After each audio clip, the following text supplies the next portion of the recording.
Hello and welcome to Monkeys with Fire. How is everybody tonight? Hope you're all well. Hope you've had a good week and you're about to finish your week off with a little bit of tabletop gaming with us tonight.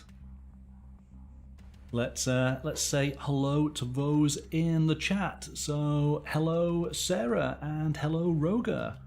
How are you both? Hope you're good.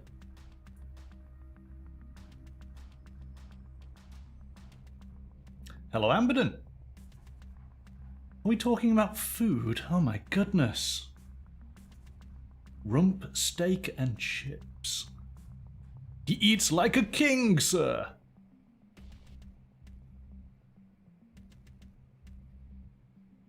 It's very lavish. Right then. With breaded mushrooms indeed. Oh, goodness me, goodness me. Okay, let me do the intro for tonight's game and then we can get started because all being well, we're going to do the tutorial and then actually play the first case. But let's see how we do. Let's see how we do.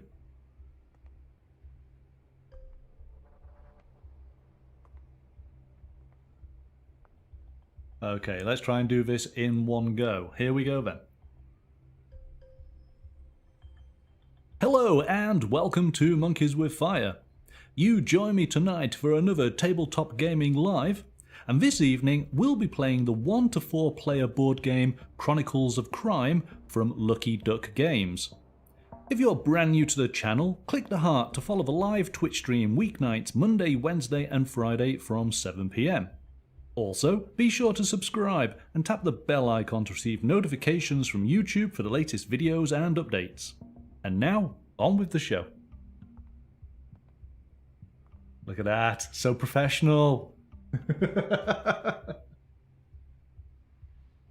Okay, I am so excited to share this game with you tonight. This is a game that I have wanted to be able to show on the channel for a long time. I had a quick look at the tutorial this afternoon and I was so excited I wanted to play it, and then I said no, stop, we've got everything working, I want to do it completely or as blind as I possibly can with you guys tonight. So then anybody who wants to join on the voice chat, so long as you have your mics all set up and ready, then please do, because the more people who get involved in this, the more fun it's going to be. Ultimately, it's a up to 4 player game, but actually we can have everybody involved, be that the voice chat or just through the ordinary typing, because you can all play a role in helping to solve this case. So you're getting an echo again.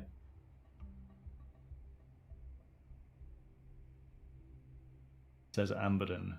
All right. Well, let's turn the mic on and we'll take it from there. It might. I don't know how old your headset might be, but of course microphones and wired headsets, they do go eventually. It's obviously depends how the wire, if it's been wrapped around, maybe it's broken inside, maybe it's a little bit of faulty connection. But let's see how we better.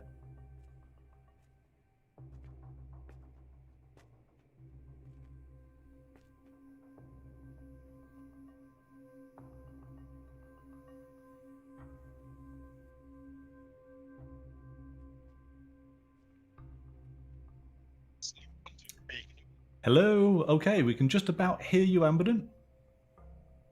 Hello. Hello, Sarah. I can definitely hear you. And that's definitely a Sarah. Oh, there we go. I put a new headset. and you sound fantastic. How are you sounding, Amberden? Yeah, looks good to me. Yeah, you can hear us fine. We can hear you, it seems. All right, I think we're good to go then. Yeah, let's go to the table. Still getting watching this. a lag of 2 seconds behind the original speech. You're getting a lag. I think that might be potentially your internet, isn't it? We have found that different. What I'm hearing, my monkey, is I hear you once, then I hear you again 2 seconds later. Ah, okay. And are you getting this, Sarah? No. And I have all the other sounds turned off, like on my tablet, so. Okay, so Amberden, I think it's you've either got Twitch on with its sound still broadcasting through, or it's something else potentially from your side. Testing 1, 2, 3. Can you say something again, monkey? Yes, testing. I can do testing 1, 2, 3 as well. Oh yes, but can you add the numbers up? But yes, that's taken care of it. I've killed the Twitch channel. That's what's causing. There we go then. Excellent. And Roger, you're saying it sounds good on your end. Good evening. Glad that you can join on in. As I say, this is a game that your input from the chat is very valuable. So please be watching. And hello, Lorna, as well. All right, let's go to the table then.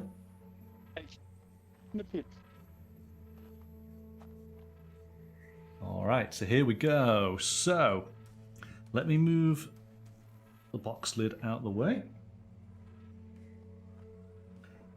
We'll talk about the box later on. Right, so I've set the game up, and the great thing about this game is that following the instructions, you pretty much don't have to read the rules other than putting the board down, having the piles of cards set up, and essentially distributing the various characters amongst the players. So there's 3 of us here, and we'll let chat be one of the players. So let's just go in the order. Well, let's go ladies first. So Sarah, who would you like to be? We have the criminologist, the scientist, the hacker, or the doctor. I'll be the cool scientist. Okay. And Amberden, who would you like to be? I think I'll be the mad hacker. You're going to be the hacker. Mad scientist. Okay. I shall be the... Sorry, which one did you say you were going to be, Sarah? The scientist. The scientist, yes. So I'll be the doctor, and we'll let chat be the criminologist. And all this really means is that when there is some dialogue for that particular character, that player would essentially read that out. It's going to kind of be limited, but we're all going to just be sort of discussing amongst ourselves quite a bit. So you'll see how it plays. It's not a game where there's typical turns.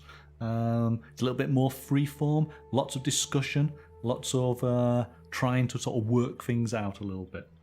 But the big difference with this game is that it uses a mobile app.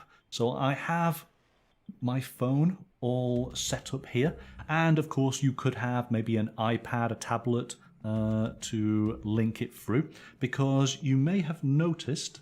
Let's grab one of these. That all of the cards all have the sort of a QR code, and you scan this code, and this code then gives you pertinent information depending on what stage you are in the investigation, which is rather neat. So let's put those just up there because we don't need them just yet. We want to give ourselves a little bit of room. Okay, now I need to set the phone up so that it all works. Hopefully nobody intends to ring me during the course of tonight's stream, because that would be interesting. All right, and we need to get the game going. So then, let's hope all of this works. Here we go.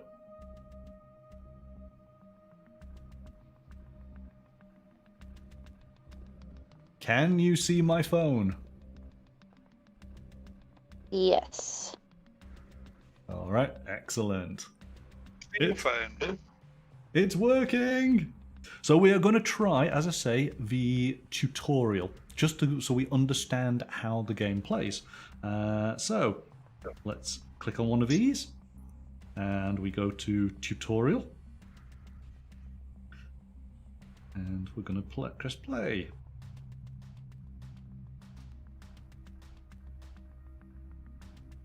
Oh, don't throw. There we go. All right, so as I say, this is the tutorial. This is a scenario, introduction to the game, which explains how to play without doing a real investigation. And we just click on through. It tells us a little bit about what type of game this is. Of course, it's a cooperative game that we are all playing together to solve an investigation. We have our evidence board set up. We have our forensic contacts that we kind of play. Set up amongst the players. So we have the chief officer, and that's character 33. So I've got to go through this deck here. You can find card 33. There it is. We don't reveal anything unless the app tells us. So this is the chief officer, and we assign him at the bottom to Scotland Yard. Now it's slightly off screen, you can't quite see that, but essentially I've got a code that I can scan. And we should need to go and talk to him. So to do this, you have to have your to scan the code. So here we go. I put my phone, so as you can see here, here's the phone, looking. So I just go down on here and we scan the code, and here we go. So I'm going to play the chief officer Doyle. Ah, you're here at last. I have a case for you. An old woman has been found dead. I need you to go and find out if it's a natural death or a homicide. Because of course he's that, grungy London police chief that's, just walked too many beats. So it tells us... Sounds like he could be related to Minty. Maybe like an uncle? All characters are related to Minty. So we Noted. So we need to go and get number 7. Okay, here we go. And we click across. So we're currently in interrogation mode. So the image and the name on the person you are interrogating will appear at top. So in other words, it's the person we're asking the questions to. So you can interrogate this person on any subject by using the cards at your disposal. You just have to scan it, which is nice and easy. So we should now put down... So this is the lady who is now sadly deceased. So we want to maybe find out a little bit of information. Oh. What? What are you going Well. About? Well, I mean, not judging anybody on their appearances, but she's a rough-looking woman. She's possibly had a hard life, yes? Yeah, okay. Yeah. Uh-huh. So as you can see at the top of the app, we are talking to Chief Officer Doyle. So anything that we scan now, Chief Officer Doyle is going to respond to. So again, this lady, she has a code. So we put there, and here we go. This woman's name is Anna Taylor.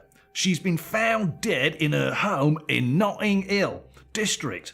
Here's the address. Maybe you should go there and investigate. All right. So we need to go to Notting Hill. Now you might have noticed that when I scan that card, a little bit of time has been added. At the moment we're on day 1 and it's at 9:05 in the morning. So we've lost 5 minutes talking to Chief Officer Doyle to get some information about Anna Taylor. And this is how the game works, is there is a timer. We can investigate and ask questions and go to locations over and over and over again, but everything takes time, and we will only have a certain amount of time to be able to solve the mystery before we get to the end. All right, so we need to go to Notting Hill. Notting Hill is a location. I'm going to take Okay. these. Yes? Fine, What pages to read on the phone first? You've got page 1 of 3, and there's a next button. You need to hit the next button and read the other pages. Well, no, because it says that we've got location G, so we need to bring that out, and that is Notting Hill. So that just goes in there. Okay. Okay, here we go. So we look for Notting Hill. We found it among the London districts. So we now have an address. So tap the goodbye button to end the conversation, and then we can move to Notting Hill by scanning its card.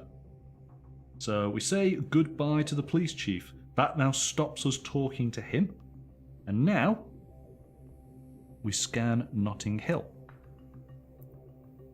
So we are now in Notting Hill inside the victim's apartment, as indicated at the top of the screen. Select your actions carefully because time is running out. Each scan makes the clock in the upper right corner move forward, and going to locations takes even longer. So we're up to 9:25 now. Some locations can be searched in those situations a searching for clue button appears, indicating there is a possibility to search for clues in virtual reality. The victim's apartment has this button, so we'll give it a try. Now then. So what we want to do here is we can, as I say, search for clues. So let's press that button. And now what we need to do... Okay, so this is us now searching the apartment. This is... I'm going to do this several times because you're just going to find this a bit weird. I'm obviously moving my phone around. And we can... Oh my god! She's dead! Yep. Looks dead. Okay, our work here's done. Yeah. Wait, what about the animals? Are they sleeping? They look dead, so I'm guessing carbon monoxide poisoning. Well, this is the thing. So what I want you to do is tell me... This is going to end in a bit because we are up against a timer. Poison! Is It's a cake! that a gas fireplace? Well, this is the point. So here we go.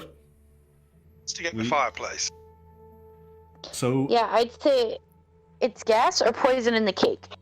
poison in the cake, right? So let me just go back to that. So did you spot any clues? Scan evidence category cards, which we have set out just here, that correspond to what you saw, or continue to observe the scene to find more evidence. Okay?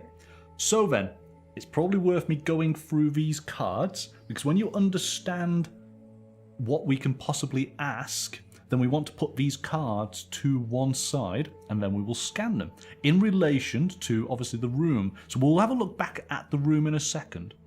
But here we go. I'm going to go through these quite quick, so you want to tell me to save it or not.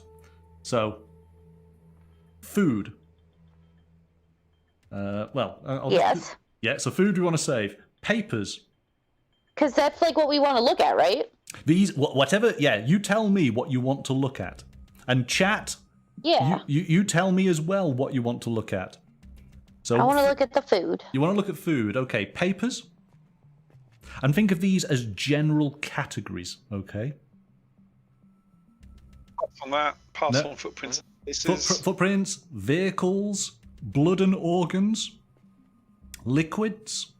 I mean, bottles. blood and organs would be good because we could find poison. Okay, right. Saying look at the letter on her feet, so you want to keep the paper one. Okay, who was saying that? Lorna, excellent. This is good. This is good. Medicine and drugs. No. Gardening tools. No. Decoration items. No. Jewelry. Melee weapons. No. Furniture. Firearms. Communication devices. Cords and restraining devices. Keys and locks. Computer devices. High-tech devices. Tableware. Photos and cameras. Kitchen utensils. Sports items. Books and magazines. Office materials. Bedding. Clothes. Animals. DIY Yes. tools. I want to check.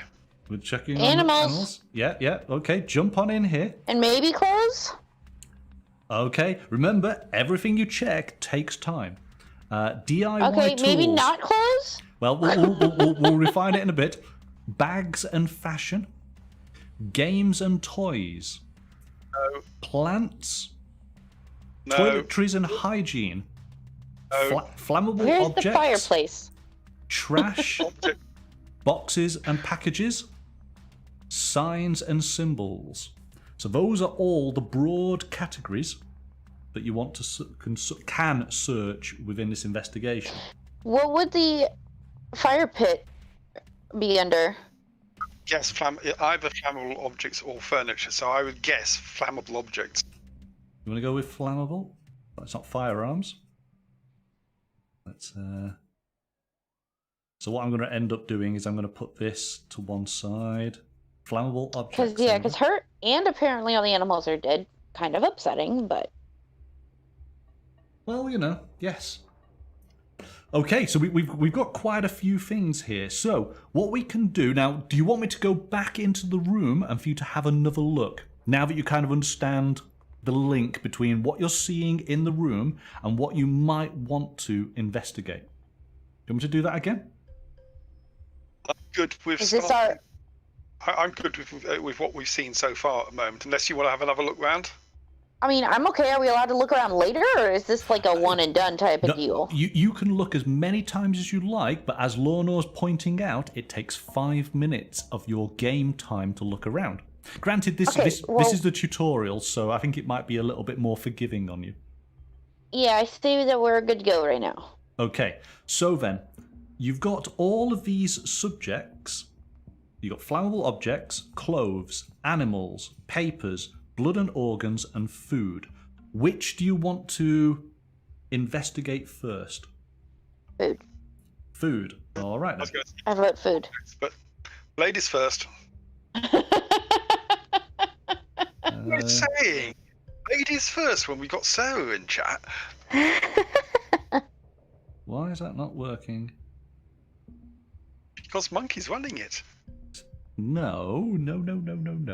Right, hang on a second. No food in the room to report. I say food because if it's poison in the food, she ate it, set it down, was like, oh no, I don't feel good. And then the cats ate some, and then the cats were all like, oh, we don't feel good. And then everybody's dead. Yeah, I didn't actually see any food in the room. No, it's directly next to her feet. It's a piece of poison cake.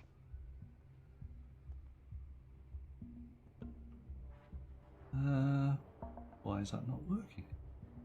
Try flammable objects and see if it works on that. Right, give me a second, because just got to get the camera coming back on. Maybe it's because it was put down for too long. Let's Yes, Lana, no eating the cats.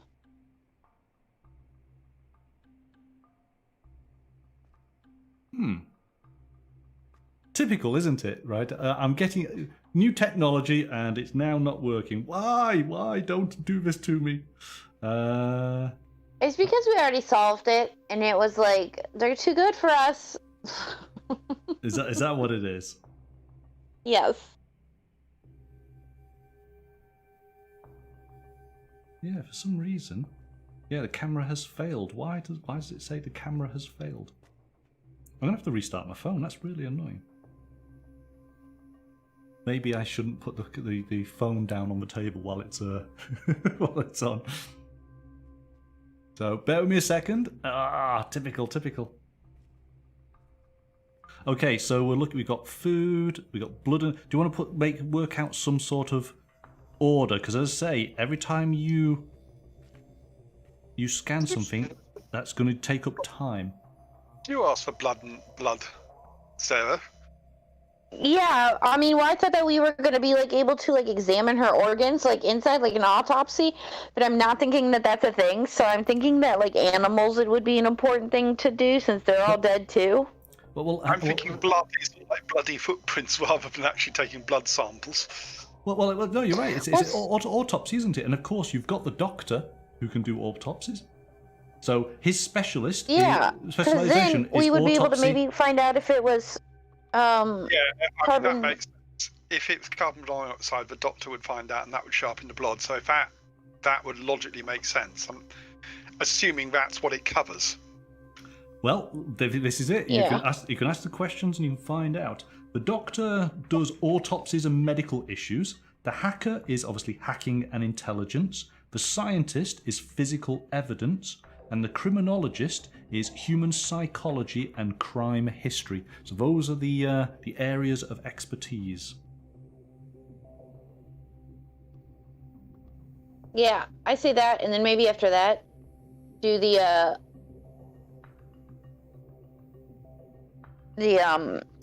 cats.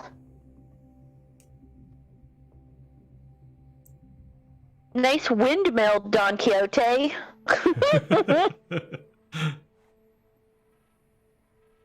Oh, Sorry. it's all going wrong. wrong. Is that really your phone background? No, it's the tech that I'm using. I was about to say, all right, Mr. Generic. The tech I'm using to stream the phone into it, and it's gone wrong. Why is it? Oh, there we go. Is that going to work? Right, hang on. See, never work with, technology and animals. But there we go. So what do you want to scan first? The cake. The cake. So you want to scan food first. Yes. All right. Scanning food. Here we go. I still think the fireplace. Because we're in Scotland Yard. Sorry. Hang on a second.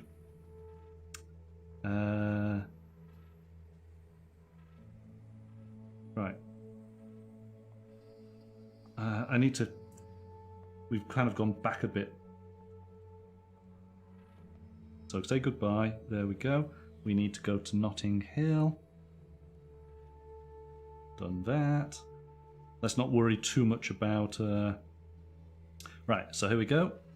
We can then scan for food. So you pick up a cream cake that's been partially eaten. Scientists can help you by doing laboratory analysis or with scientific research. So we scan the scientist, who will then discuss this object. We found a clue. So we're going to put the food just over here. Okay.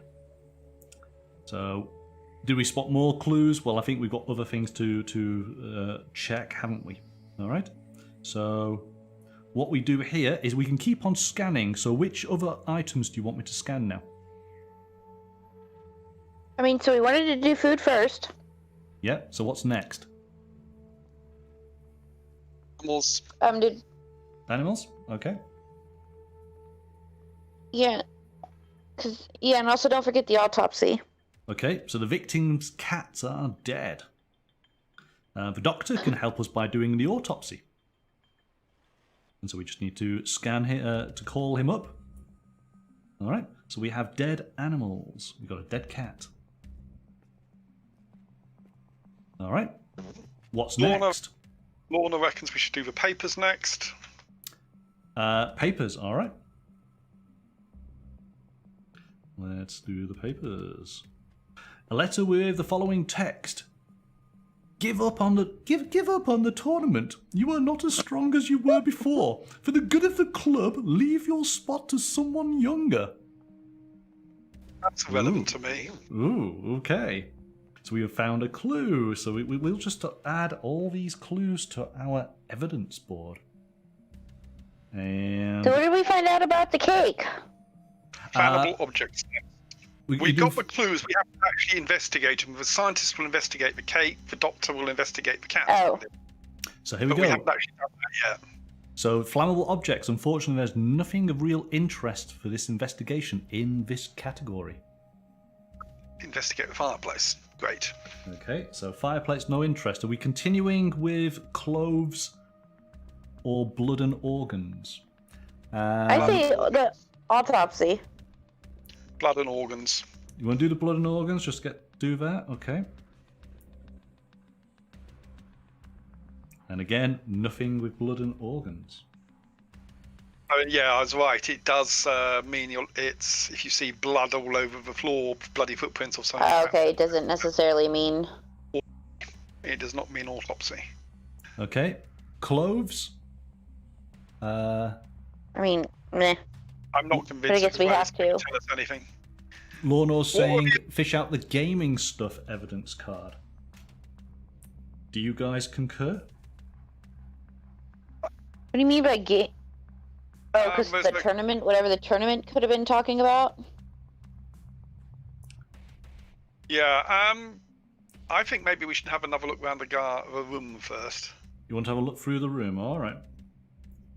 So, got to be careful. It keeps on wanting to scan. Maybe there's a setting, isn't it, so it doesn't auto scan. Hang on a second. There we go.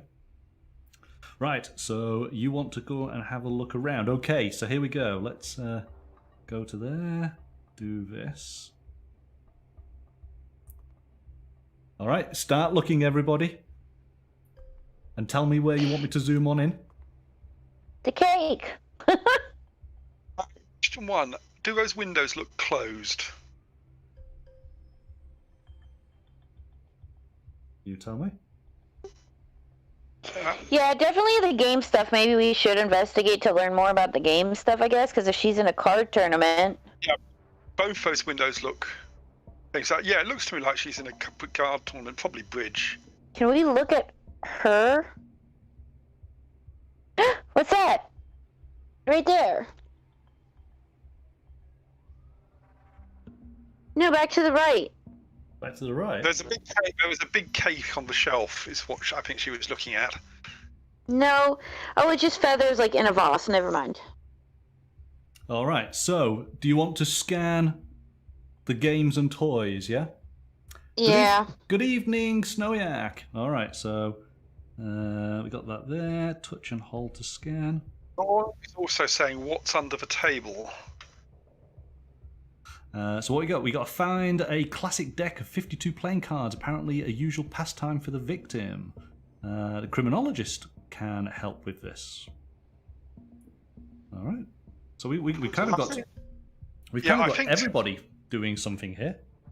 I think Blade Mark is right. I think we should try furniture because I'm hoping that will, since flammable objects didn't investigate the fire, hopefully Right. furniture will. All right, let me find. Let's find. Because I'm still thinking furniture. carbon monoxide poisoning. Okay, so let's take a look at furniture. We're up to 10 past 10 already.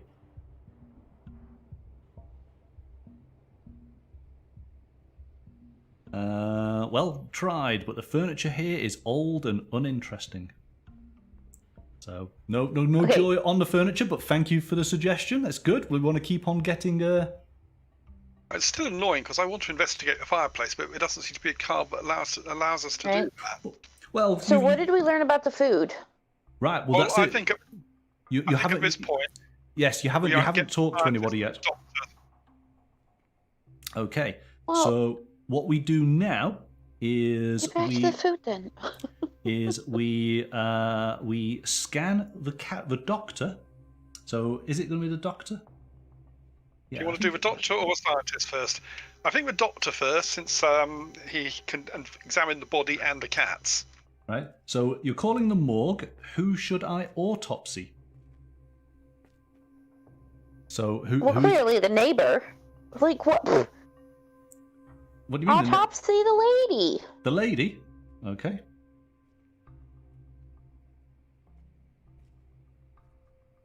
There you go. So the woman died around 10:30 p.m. yesterday. Her heart just stopped. In fact, actually, who was the doctor? You? Was I playing the doctor? Oh, right, okay. The doctor's just going to sound exactly like the police chief. Two things on the doctor say, and then we get him to investigate the cats. The woman died around 10:30 p.m. yesterday. Her heart just stopped. We have found an unusually large amount of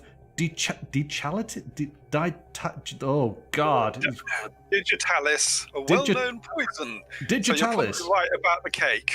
A poisonous plant residue which can provoke a cardiac arrest. This is a special card, so let's find that. So here we go. We get the poison card. So we did the autopsy. We'll put that there. We know that she's in it. There we go. We found the clue. Digitalis. Get the scientist to check the food. Okay, so we say goodbye to him, and then we come over to the scientist. So we're calling the lab. So what do we want to do? Are we checking the food? Yes. That's it. Yeah, all right. So I now scan the food. Who was the scientist? Me? Then there you go, Sarah. You've got your text. Go for it. My analysis confirms traces of digitalis inside of the cake. The quantity might not have been harmful to you or I, but would have been fatal to an elderly woman, like the victim. Excellent. Was that is that a scientist voice? I don't know. That's definitely a scientist voice. I like that. That's good. All right. So we know that the poison was in the food. What? Who would have thought? Exactly. So then, What? what do you want to do next? Clearly, we should eat the cake. You don't want to eat the cake. So it said that it wouldn't be harmful to humans? Not if you're weak. Yes, if you're old and frail, then it probably wouldn't do you any good. Okay. So, Well, we solved it. She died from poison. Okay. but what we need to investigate more. You've got the animals, the papers, the games and toys. So Maybe the papers would be good. okay, and who do you want to look at the papers? That's Yeah. criminal. Okay, yes. The chat. The chat. So the criminologist for the papers and cards. All right. So we say goodbye to our scientist.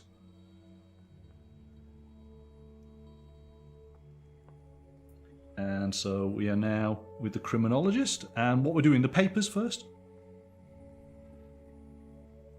Yes. Yeah, who's sending us these threatening letters about we can't be in the tournament anymore? Okay, so here we go. Our victim, Anna Taylor, was part of a bridge club in Leicester Square. Apparently, her partner did not want her to participate in the tournament. Okay, so we still got clues. Don't hesitate to observe and look closer. Don't forget to scan the evidence category cards yet, which we were doing all that. So we now know. Now, we've got to go and find Leicester Square.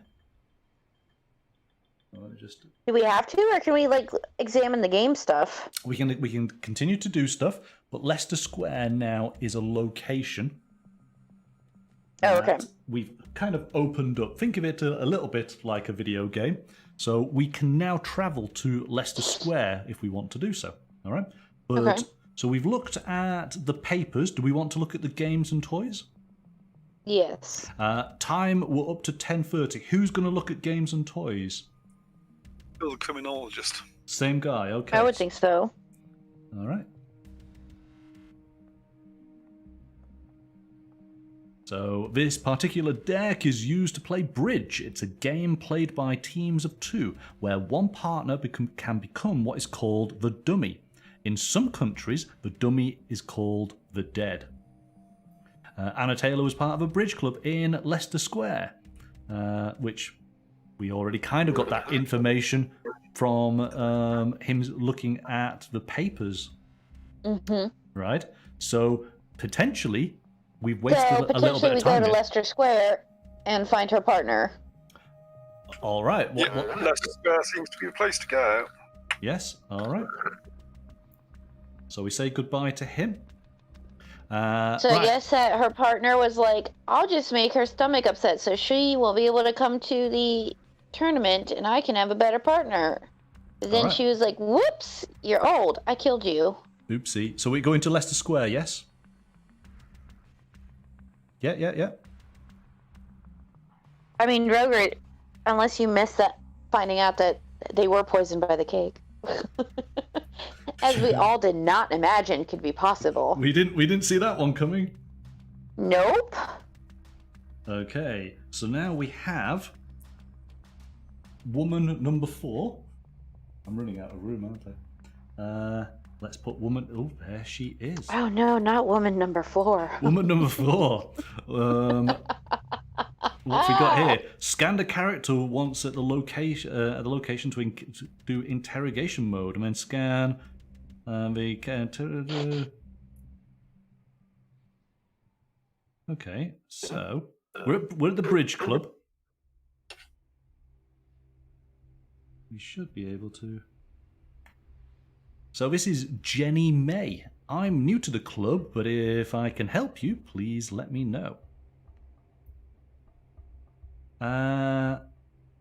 I suppose. So what do you want to do? Because we could, if you scan the old lady, then you'd be asking a question about the old lady. Ask a question about the old lady, then ask a question about the letter. So the papers, yes. So let's do the old lady first.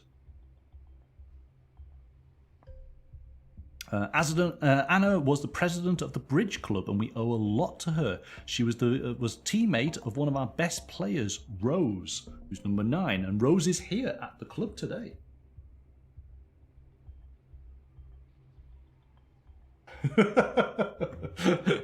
Well, if that doesn't look like a killer, I don't know what does. Oh dear. Okay. Do you want to continue asking to ask about the letter then? While we're talking to her, yes, we ask about the letter. All right. Remember, well, we'll do it anyway, but she might not know anything about it because she didn't write it. I've never seen this letter before. Okay, interrogate Rose. All right. Get the rubber hose out. We say goodbye to her and we go over to Rose. You hold her down. I got this. Rose Butterfly. Practicing. That's her name? Yeah, come on, Sarah. Sarah, you can do her voice. Come on. A Rose Butterfly? Yes. We're practicing for a big bridge tournament right now. How can I help you? Okay. So, what question are you going to ask her? So, we're talking to Rose. We now need to scan something to ask Rose. Papers. Okay. Yeah, maybe she'll tell us who her partner was. Oh yeah, I guess we could have scanned the old lady. It's true! I wrote this letter! I will speak frankly since you know the tensions between myself and Anna. Okay, so this letter makes you wonder if the suspect hasn't had a change of heart. Don't hesitate to re-interrogate him or her on certain subjects. They might be able to tell you more about them. Cake. So the food. Yeah. Hey. No. No.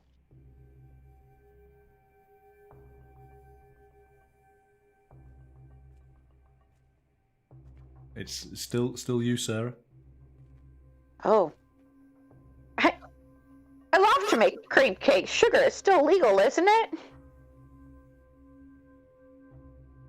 I think cream cakes are the one cake that you've not tempted us with this on Facebook so far. A cream cake? Yeah, because, you know. Oh, so... I don't know. Lorna and Blademark are both saying, poison. Do you want to talk about the poison? Right, because they're going to be like, yeah, I found it at the shop. It was 50% off. Well, no, the chat's involved in this as well, so let's... Yeah, let's do what they want for once, I guess. Yeah. Make them happy. There you go, if you can read that out. You need to be careful with the Foxglove flower, it's dangerous because of the digitalis and it contains, but it's beautiful nonetheless. This one knows a bit too much. So, do we continue to interrogate her? What about the animals? Can we, like, I don't know. Well, was she deliberately trying to... Rose Butterfly, when she's not working nights at the local strip club, because hello name, clearly she likes this flower and just happened to be near it while she was baking and accidentally must have fell in the cake. Fell in the cake. So, do you want to... Lorna is saying that we should scan the animals and find out if she's guilty because she killed the cats as well. Right, and Okay. yeah, because if you found out that you killed the cats, you'd be like, no, I only intended for her to eat it. There you go. I really don't know what to say about this. Okay. So she doesn't really care about the moggies. So Roger's saying about the old lady then. All right. All right. So talk about the old lady.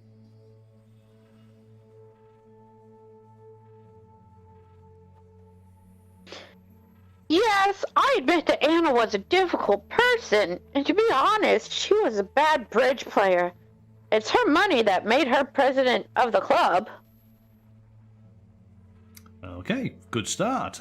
When you're sure of your suspicions, go back to Scotland Yard to give your report and answer the questions to close the case. So, Did we find out who woman number 4 was? she's somebody at the club, isn't she? But you could ask her questions if you Okay. wanted to. I mean, yeah, because what if she wanted to be the new bridge partner? Oh, look at Sarah! Look at Sarah. She's like, doing 4D chess now. She thinks that the Jenny might have set up Rose. Or they could have been in on it together. Yeah. Well, this is it. So, do you want to pursue this line of investigation? What do you think, Amberden? Should we put all of the eggs in Butterfly's basket, or? It could be a thing. Ask her about the cake. Yeah. So we want to ask Jenny about the cake, yeah? Yeah. Okay. So we say goodbye to her, and then we scan... We don't necessarily say goodbye to her. We might be saying hello later with some handcuffs. We might do. So we're now we're talking to Jenny about the cake. Yeah. Oh, here we go. Go on, you're gonna Amberden. You can do some voiceover. You can be Jenny.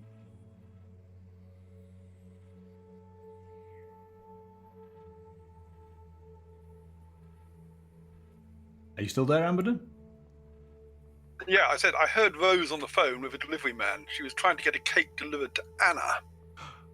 Oh, this is just this is it, isn't it? This is all you I'd need. say that too if I had done it, Jenny May. Right. So, what do you think? Do you think you have enough information? Do you know who the murderer is? I mean, my guess is that it's Rose Butterfly. But is it too obvious to be true? Or is this because it's the tutorial? They're kind of like, all right, dummies, figure this one out. Come on. It's Lorna saying it's all circumstantial so far, nothing concrete. We got. I mean, the fact good investigators the fact going that she on didn't care about the cats already told me that she's not a good person, and it's probably her. Right. So, do you want to go and take your findings to the police chief? I'm okay with that, unless Amberden wants to do some more exploring. I can't think of anything else to ask. I don't think we're getting enough evidence here. Okay. So, I think what we do is we scan. The only thing we haven't done is get the autopsy on the cats. So here you go. If you're ready to give your report, press the solve the case button. Is there a solve the case button? Aha, there we go. Right. Well let's do this and let's see what happens, because it is the tutorial. You're about to try and solve the case and end the game. Are you sure? Yes, we are. You're going to be asked a few questions. Answer them by scanning the appropriate card. All right, nice and easy. Who killed Anna Taylor? Stripper. I mean, Rose Butterfly. Okay.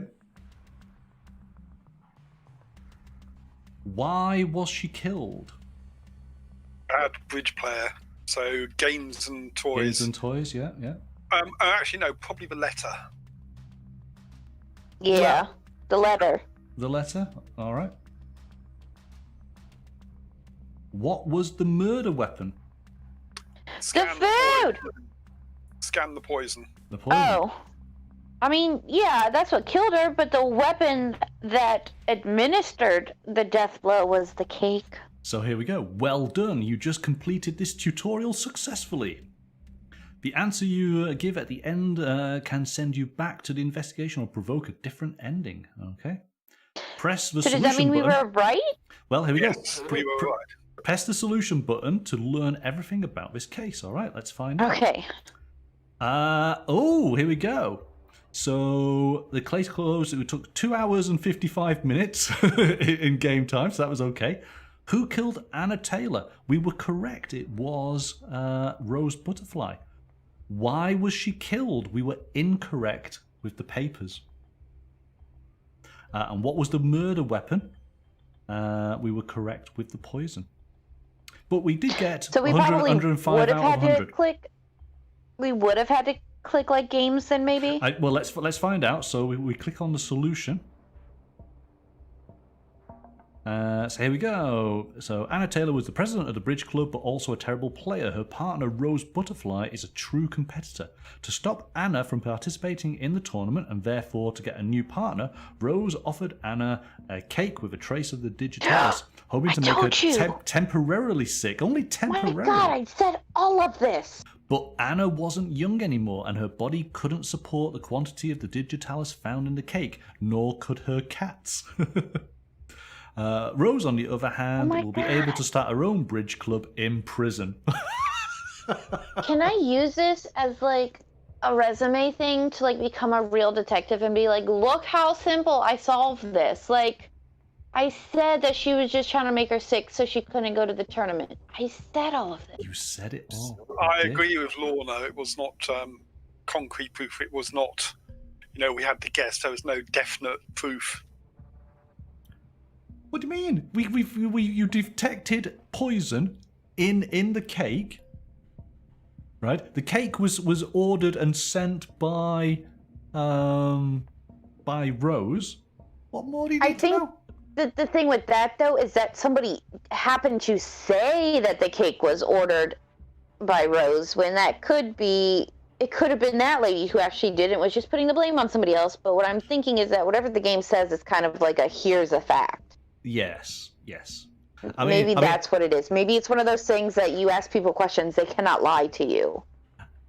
But the thing, obviously, we're working within the limitations of the game. I suppose if we were real detectives, we would have contacted the cake company, wouldn't we? But maybe we need to cut out a couple of steps. Yeah. Not to mention the fact that cake was ordered from the cake. How did she get the poison in it? Well, we don't need to worry too much about that. So there we go. That's the tutorial. Right. Are you ready to play the main game then? Now that you kind of know how the mechanics work, yeah? Yeah, and also, Amberden, didn't you know that you could order cakes with the digitalis special? Like, hello. The other thing is, it didn't tell us what the actual answer was. We got the motive wrong. It didn't tell us what the motive actually was.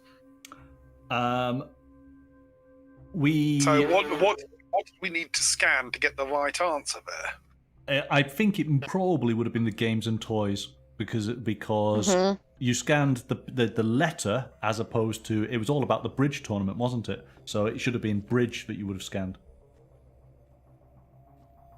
Works. Mm-hmm. It probably should have come up on both of them.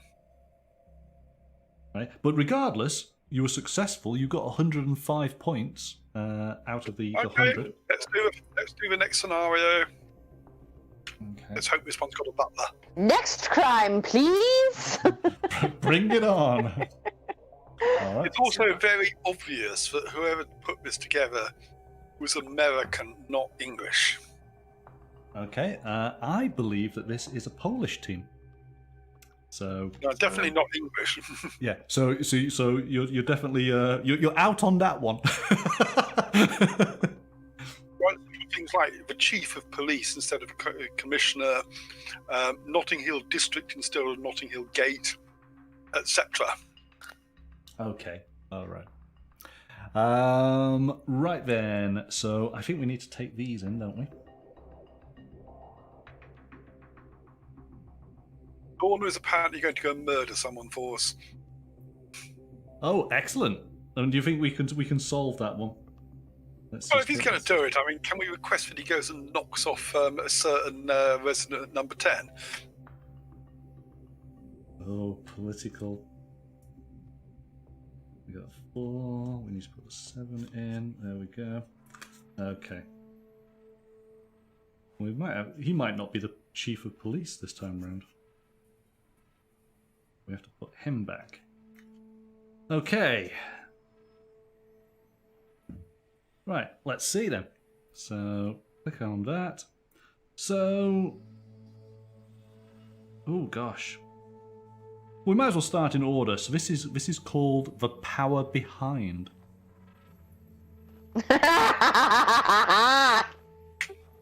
Quit taking my name in vain.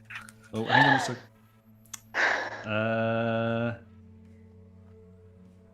The power behind? What? Let's just double check on this one. Okay. Why do I think this is going to have a royal connection? Right. In fact, we're going to change that because we're going to do the Curse of the Pharaohs. Because this is That's probably good because I could not be serious through a case called The Power Behind. I just am telling you that right now. Okay, well, here we go. So, let's put it out to you guys. So, the Curse of the Pharaohs is a difficulty level of easy. We've got every rose has That sounds good. Every rose has its fawn, which is medium. And then the power behind, actually, we won't do that because it's set up in 3 chapters. The first one being easy, and then chapters 2 and 3 are hard. So maybe we don't want to go for something hard right to start with. We don't have time to do 3 chapters. Right. So what do you want to do? Do you want to do the easy Curse of the Pharaohs or the medium Every Rose Has Its Thorns? I say we do easy. Curse sounds better. The Curse? Yeah, we want to go for something classic. All right. Calm yourself, Sarah. Calm yourself. I've heard of a power... Oh, never mind. Hang on. Oh, I might as well say it. I've heard of a power bottom, but never a power behind. You're having far too much fun. I'm tired. I apologize. Right. Okay. What evil things have you been up to then, sir, if you're tired? Oh, do what? What evil things have you been up to make you so tired? I spent the day shopping for running shoes. Oh, yes. I know all about The very concept of running shoes is tiring. Yeah, I'm learning how to jog and stuff. Don't think that I'm doing like long distance running. I'm still working on it. that. What were you and me? Right. Hang on 1 second. I need to find something. Also, chat, did everybody else notice that we just got full monkey arm just then? Or was that just me keeping track? It's just you keeping track. There's more of a body. Right. His arm could be attached to a person. So we need to... Chief Officer Carter, number 39. So this is what's quite cool, is that the game obviously is linked up digitally, and that being the case, it can change the cards, it can change some of the situations around. So the murder weapon might be something different the next time you play, so there's a lot of replayability in the game. So here we go. This is Officer Carter. He's a pleasant If it's chap. poison in the cake again, though, I'm not going to be happy. Okay, so let's continue. I'll be Officer Carter, who unsurprisingly sounds like Minty and sounds like Officer Doyle. I got a call from the British Museum this morning. One of our exhibition halls was broken into, and it seems some artifact was stolen. Gather your team and investigate that place. When you get there, talk to Amy Davis, the exhibition curator. She's inspecting you. And then come back to Scotland Yard when you have found out who's responsible for the theft. So we need number 17. I can't get ahead of myself. I've got to remember to bring out the cards.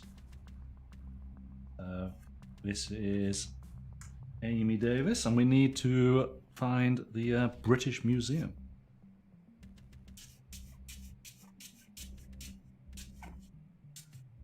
Oh. Do we have to be National Trust members to enter? Possibly so. Nope. British Museum is free. Specific exhibitions like the Tutankhamun exhibition will charge a fee, but the main museum is free. Right. Because I skipped past it. I wonder, can we actually go back? Let me go next. Okay.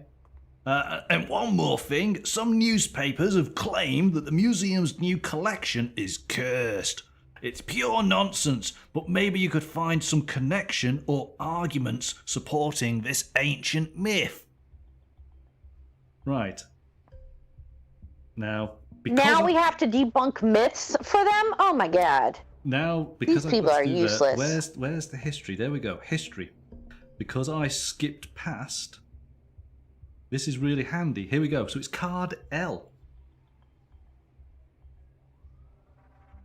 So chat, if you could be keeping an eye open on little things like this, because that will help. There we go. So that is the British Museum. Right. So then, first things first would be to go to the museum to talk to this lady. Do you agree? Okay. Yeah. So Well, don't we have to go to the venue, the location first? So we go to the location. Yeah, it all makes sense. So we go to the location.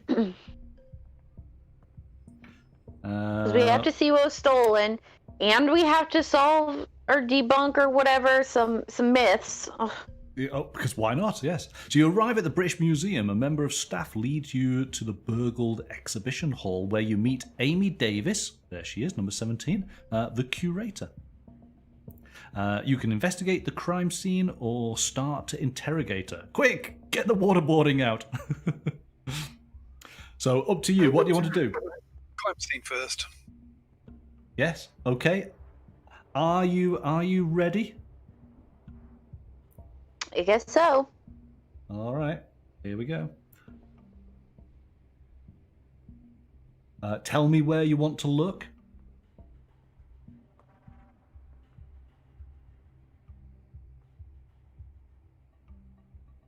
So there's a piece of paper on the ground. There's a hammer that busted that. So we probably want to check the hammer for fingerprints. The scarab was stolen. The security car thing is down. So we got to see if that was tripped or not.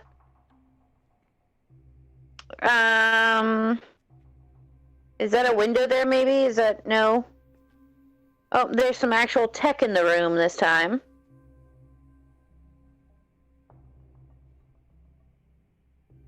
The door's open in the back. What's above that painting, climbing frame thing? Oh, look up, monkey, look up. No, that's it. That's as much as we get to see initially. Definitely want to look at the hammer for fingerprints. Okay. The security code box was open, so maybe look at that. Okay, so we got to look at categories here. So the hammer, that would be, well, would it be a melee weapon or would it be tools? Let's see if we've got tools. Tools, I think. Well, seeing as of how it was not used to bash in somebody's skull, I would say tool. All right. What else? What other categories do you think?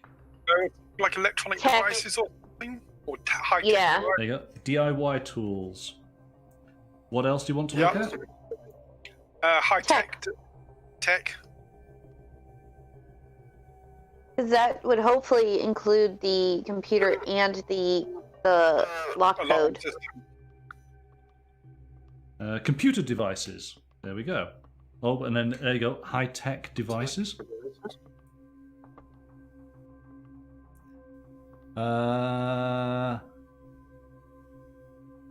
So. What else? What else have we got? Scaffolding, tools, tech. Did you say scaffolding? That's what I'm looking at. Blade Mark is suggesting scaffolding. Is that what you want? So I don't. How do we? Let's have a look. Yeah, I'm not sure. What other categories have we got at the moment? You got DIY tools. This is what I've put out at the moment. I mean, No, I think we're wondering, what do we have to choose from? Instead of us just guessing random words, do we have a list of options? Well, it's Exactly. that entire list of 30 different categories. So melee weapons. Food! I'm kidding, there's no food this time. So melee weapons, so gardening tools, melee weapons, animals, food, games and toys, papers, jewelry, vehicles, Paper. clothes. Right, so you want paper. Yeah, just shout out when you want something. It was a scarab that they took, so would that be jewelry? Okay, blood and organs, flammable objects, plants, liquids, footprints and traces, trash, furniture, bottles, signs and symbols, boxes and packaging, medicine and drugs, toiletries and hygiene, decoration items, firearms, Possibly papers. there's a communication paper on the ground. devices, cords and restraining devices, keys and locks, tableware, photos and cameras, kitchen utensils. Now for the locks? yeah, What sports- the- I'm not sure if that security system will be keys and locks or high tech. So Right. I think maybe we need the locks one as well. Just keys in and case. locks. Okay. Sports items, books and magazines, office material, bedding, bags and fashion. So you said jewelry, didn't you? She did. Yeah, what does everybody think about that? Because it was a scarab Jewelry? that was taken, would that be considered jewelry? Yes, it I would be, think yeah. it would definitely be considered jewelry. Okay, so do you want to start scanning some of these and let's find out? Or do you want to go back on in and have another look? Lorna, we've got computer devices as well as high tech devices. So, the computer devices will cover the laptop. Should we maybe do the hammer first since it was used to break the glass? Well, before that, let's interrogate the curator. Yeah. See if that gives us any more clues. Yes? Okay. And I'd still like to know if there was anything above that scaffolding, but let's interrogate her first. Sarah, you're going to be playing obviously all the female characters here. Thank God you're here! This is outrageous! We haven't even had a chance to display the new exhibition, and it's been robbed already!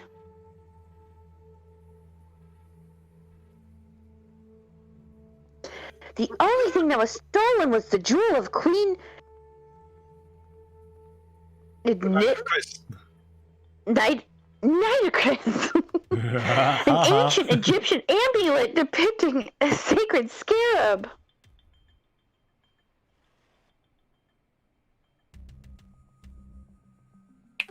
ooh, we have an item. So here we go. Hands over a photo of an ancient jewel in the shape of a sacred scarab. There it is. Definitely confirms it's jewelry we need to look at then. Okay, so you have a scarab jewel there. Okay, what's next, people? I think at this point, let's check for high tech devices. Okay, right. So now, hang on. So we don't want to be talking to her. So we say goodbye to her, and then we go high-tech devices. The wall panel gives you access to the hall security system. We have found a clue. So we might want to talk to our hacker. That would be me. We would. We don't have to do that just yet. We can continue to scan these clues. DIY tools.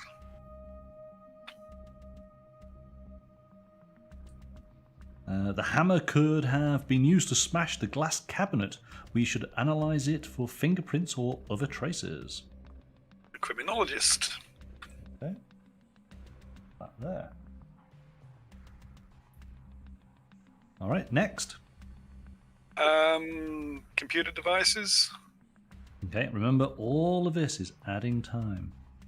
And I mean, there's a paper right by the hammer too. Just that might be important. So the laptop produced by a well-known hardware company, mid-priced, access is locked with a password protection. Hacker Timothy is 4. Oh no. Lorna's asking, do we need to scan the scarab? That could be good. Do you want to continue scanning? What type of categories have we got? You got papers, is that it? Yeah, I'm not sure whether we category. I think go with Lorna and scan the scarab.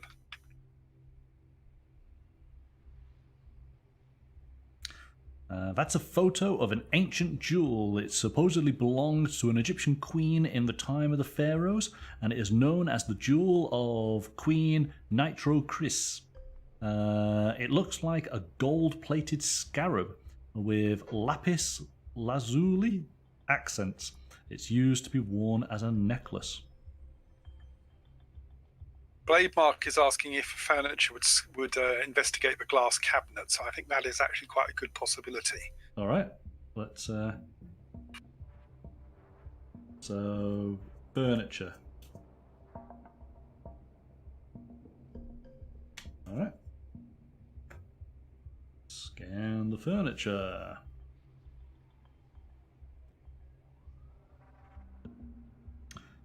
Smashed glass cabinet that contained the stolen artifact. We should check it as in traces that the thief might have left. Very good call, sir. Very good. Let's put that up there. Lorna is saying check the papers. Okay. Yeah. I vote papers too. A series of letters with warnings, requests, and even threats. All of them call on the museum to turn down a donation from Sir Edmund Hawkster, number 27. Oh, snap! Let's find him. Did he donate it to get like a tax write-off, but then decided to steal it back to sell it, so it's like a double payday? I think these letters probably relate to the so-called curse. Right. The author believes that the items are cursed and nothing good can come from accepting them. The letters are anonymous. See, we're always after Mr. Anonymous. You know, he's always doing stuff like this. But we have found a clue. So, clue. So definitely the papers is worthy. Anything else? You're up to 8:55. Do we want to check keys and locks?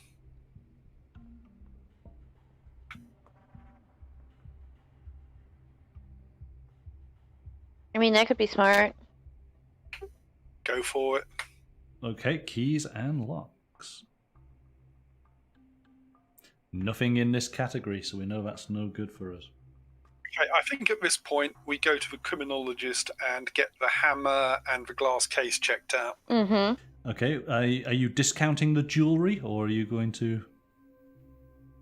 It's not going to tell us anything more than investigating the scarab. Okay, possibly so. So we're ignoring that. We're going to work on what's on the evidence board so far, yeah?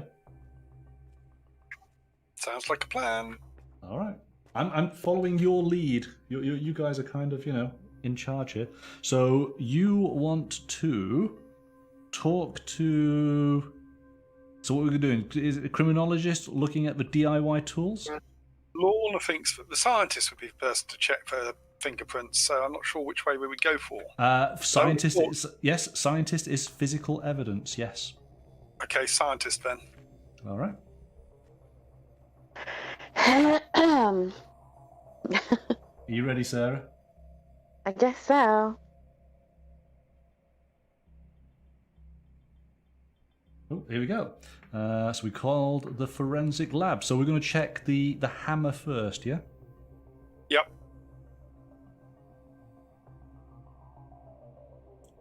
over to Sarah. We found some fingerprints. A quick cross analysis with the museum personnel database produced 2 records. The curator, Amy Davis, card 17, and Sebastian Hell, one of the security guards, 48. Okay, check the furniture. Why was the curator touching the things? Why was the curator touching the hammer? Interesting. All right, so she continues. Is she checking the furniture? Yes. Because the myth is true and it compelled her to do it so it could set it free.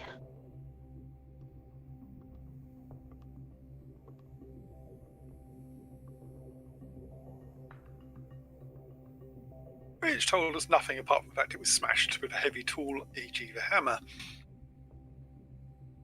Okay. Okay, I think we go to the hacker and get the computer and the high-tech device checked out.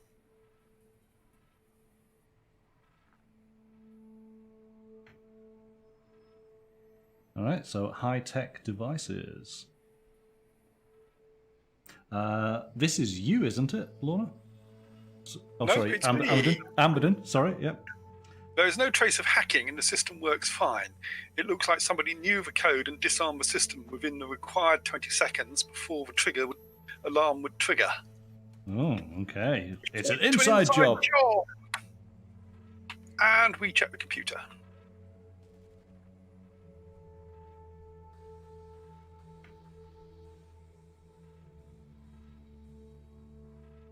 It belongs to Amy Day. The laptop was locked with a simple password, so I unlocked it easily. It belongs to Amy Davis.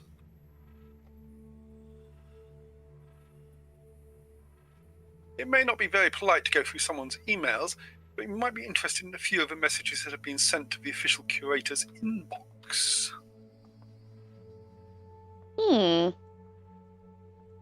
Someone called Leela Pickett sent over several offers for the purchase of a jewel. A quick online search revealed that she is the owner of an antique shop located in Notting Hill. So you need to pull out card 53, person and location G. Okay, there's Notting Hill.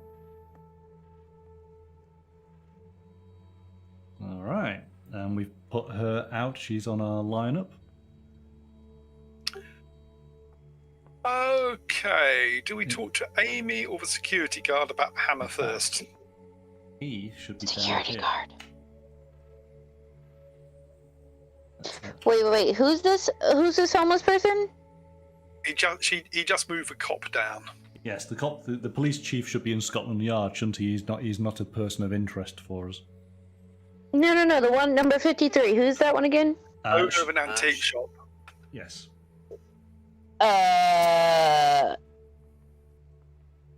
What antique shop owner looks like that? The really weird ones that go and rob museums, obviously.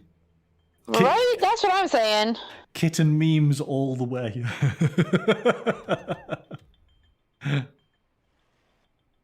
All right, so what are you going to do, team?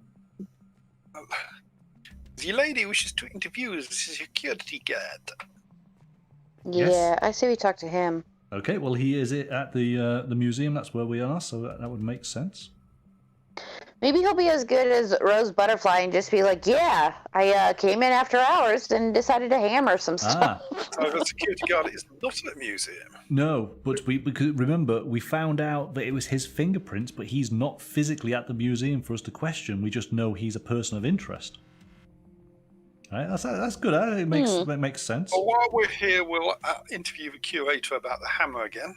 Yes.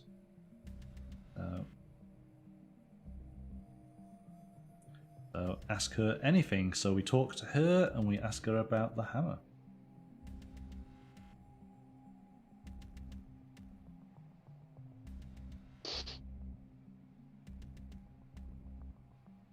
And Sebastian, 48 is the security guard, isn't it? Yes. Okay. Are you guys ready for me to... Yeah, you should be reading that. That's your dialogue. Because you're Amy. Okay. Yeah, I forgot. I have to do all the girls. Okay. All the girls. This hammer and many other tools were used to put together the exhibition. Obviously, our fingerprints are on it. Also, Sebastian, number 48, Yeah. as he helped us out a couple of times. Mhm. Ask her high-tech devices, i.e. who would know the code. Okay.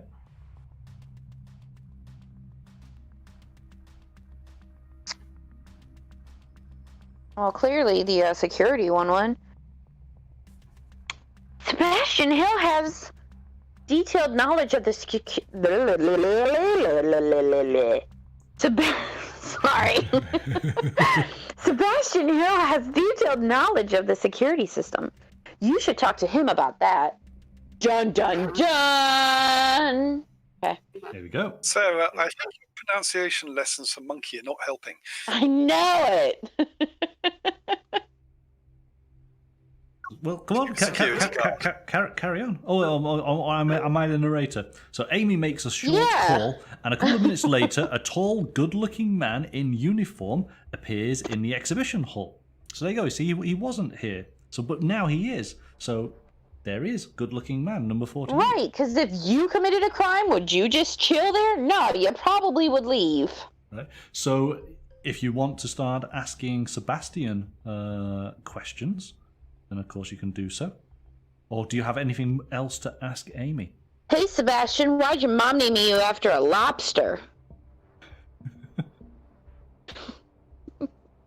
We ask the real questions in this interrogation. Yeah. So, are you finished with Amy? Are you happy with Amy? Ask her about the antique shop owner. Okay. Yeah. I'm down for that. There you Oh go. God, this face. Yes, I know her. She has quite a reputation.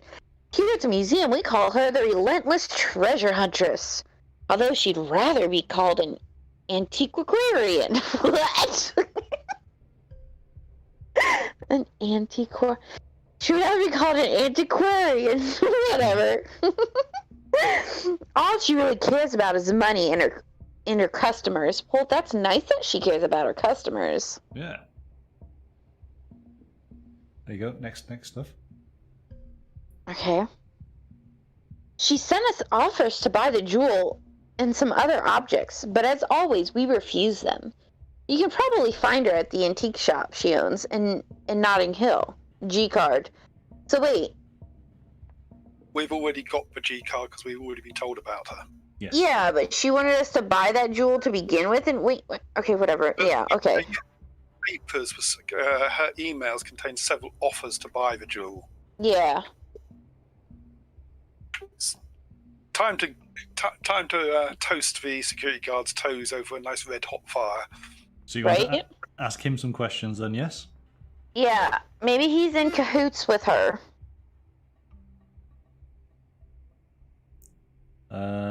Shall I be him? Sebastian Hill, British Museum Security. How can I help? Because they all sound the same. High-tech devices. High-tech devices. Should have asked him about that damn hammer.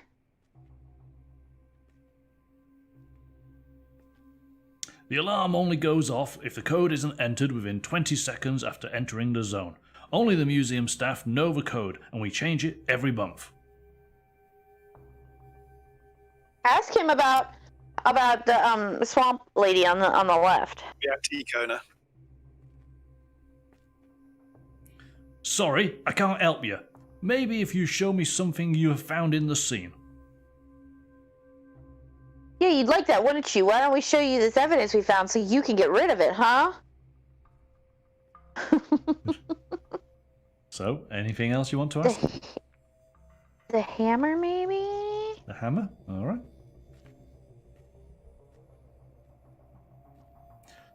Yeah, Miss Davis asked me once or twice to help her with some stuff. It's just a common tool we use while setting up exhibition, so I suppose my fingerprints might still be on it. And in terms of what's happening in chat, I kind of like the red lemon. I kind of like that. A red lemon, yes. Yeah. What I reckons we ought to ask him about the papers. Ask him about the papers, okay. Yeah.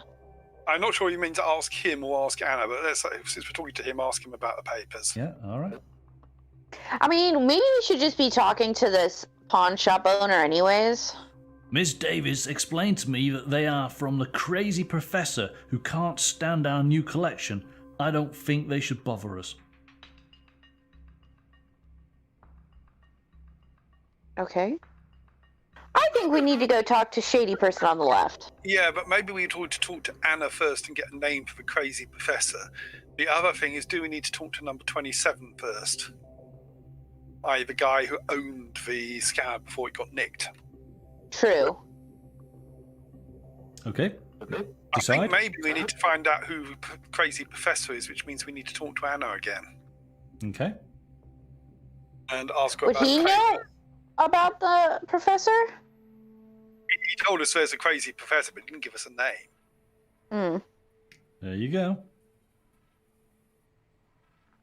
Lots of text for you to read. Yes, my favorite reading in public. Edmund Hoxter was a member of an old family, the descendant of English lords. One of his ancestors had brought plenty of artifacts back from Egypt over a century ago when it was still a British colony.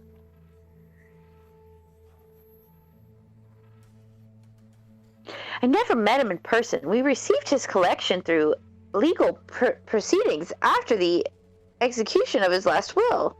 That's it. So he's dead and of no consequence? Did he come back from the dead to claim his belongings? It doesn't mean that I'm not grateful. I'm just more interested in the actual objects of historical significance than in the person who kept them away from the public for so long. Okay. Right? I'm with you, Lenore. Ask her about the papers. She'll tell us who the crazy professor is. So you're doing the papers.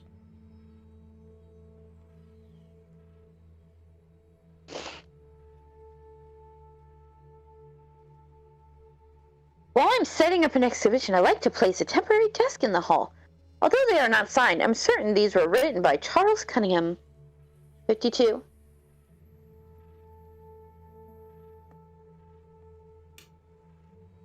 Blade Mark. He wanted us. Blade Mark. He wanted. Oh, sorry, what? We already got told the security guard does not know 53. Okay. He wanted us to refuse the donation because of that crazy curse. Of course we ignored all that nonsense. You should really talk some sense into him. He lives in Lewisham? Yep. Card J. Did I say that right? You did. You did? Good job for me. I'm learning. And in fact, I've just realised, so these characters actually should be placed on here. This is where I'm going a bit wrong. So these two should be. Oh, because that's where we're finding them. Yes. Where did we don't have a location for him. We just know Dead. he's dead. Yeah, isn't he? the ground. Right. But these are the places where they actually are. So that's the correct way of sort of setting things up. Okay. Right. So you have Notting Hill with the antique lady, and you have the person who is trying to warn you off with the curse, who is in Lewisham. I think maybe we need to talk to the pawn shop lady. Yeah, money is always a better motive than crazy. Yeah. So what are we going for? Are we going Notting Hill? Pawn shop. Pawn shop? All right.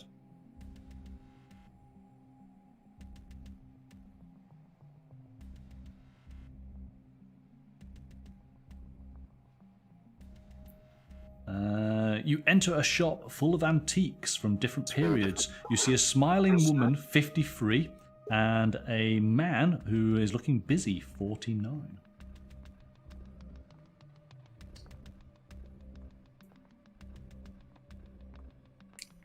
who looks like a ginger version of David Tennant with a dodgy eye.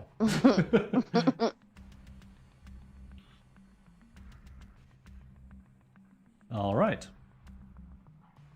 Over to you. William Dafoe, yes.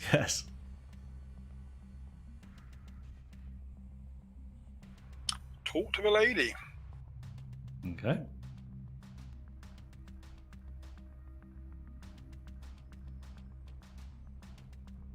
Oh god, this is gonna be me, isn't it? Yeah, but you got your gurgly, dodgy lady voice. I have a feeling that you're not here to buy antiques, are you? That's what they sound like. All of them. Okay. What are you going to question her about? Yeah. I guess the scarab. Yeah, that sounds reasonable to me.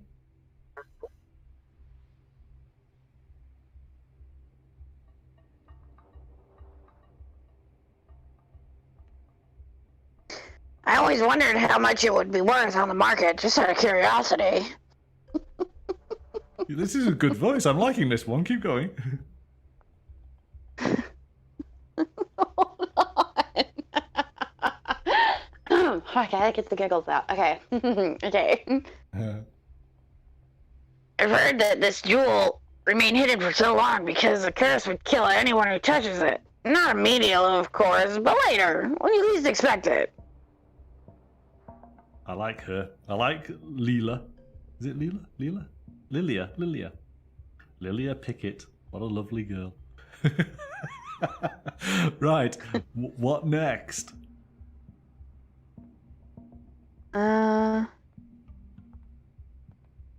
So now we have to figure out if wait, who's the other dead person? There's no dead people. There's no dead people. There's a guy who died and the stuff was donated, but he wasn't murdered. He just, Right, he died because of the curse, supposedly. It's this person was the previous owner of the antiquities, and he's dead.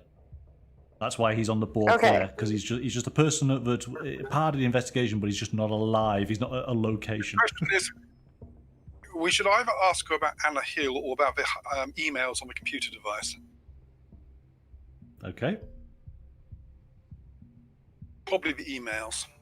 So, is that computer device, isn't it? Yes, because papers is the mad letters. There you go. Yes, I sent several offers to the museum. You never know when an opportunity might arise, but they ignored me altogether. Okay. I can't wait to when we do the LA Noir version of this, Sarah. I think you'll be in your element for that one. The what? Oh? Oh yes, can't wait. That's gonna be good fun. And then of course we'll have the token British police officer who's doing the beat over it in LA. Right. Okay. So you've asked her about the emails she sent. Anything else? Who's this other guy? The other guy is a customer in her shop. Should we ask her about him? He looks... well, I mean, we don't want to assume anything by his look, but yeah, maybe. But he might do meth. Yeah, I get what you're saying. Yeah, I don't want to assume anything, though. Don't want to assume anything. Oh, okay. Gosh, Might want to ask if she knows the security guard.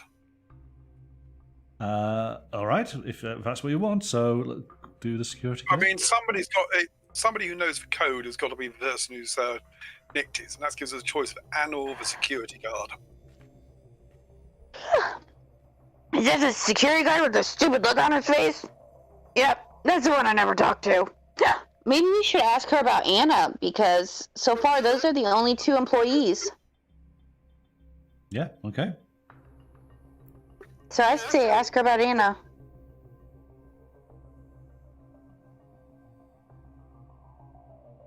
She's a curator at the British Museum, but it seems she can't even keep an eye on her own exhibition. Poor thing. You see, my antiques never get lost. See this golden figurine? I have a special price for police officers. So Harvey Griggs, 49, looks at his watch and then leaves the shop in a hurry. That's interesting. That's a great little mechanic. So basically, you faffed around for so long. We wanted to talk to him. Well, you had the opportunity. And he's gone. No, son of a biscuit. Yeah. Oh, that's cool. I like that. This is Well, the great. there we go. This is the great thing about having, the app playing part of the game. So yeah. Right then.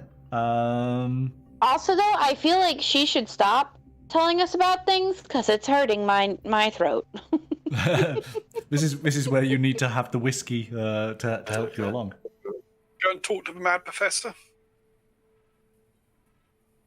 So you're finishing with her. You want to go, and then you want to travel to Lewisham. Sounds like a plan. Yeah, Lorno's saying he left when she said we were police. Oh. Good point. Okay, so we're off to Lewisham. You find a small house squeezed between two modern duplexes. What's a duplex? A middle-aged man, 52, opens the door. Okay, so we are at the Cunningham's flat, but I don't Ask think about the papers. I don't think it's Richie.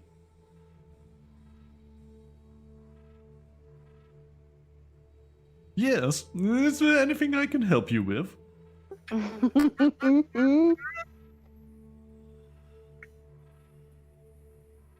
Who gave you these? I sent them to Amy Davis in order to try and prevent the curse. But she would not listen, no. She doesn't give a damn about it. Now that the curse has started, I know the writings. Someone will die soon. Did she give you this letter? Firing me was not enough. No, she's sending the police after me with it now. That's it. I'm done with you. Ooh, As Charles becomes furious about your questions, a young woman, 11, comes out and tries to calm him down. So he would maybe know the security code. And if he tries was to calm fired down. within the last month. She suggests you speak with her instead. All right. So should we say goodbye Did to the him? 11-year-old steal it, and now we're going to have a dead 11-year-old on our hands? No, she's card 11. Oh.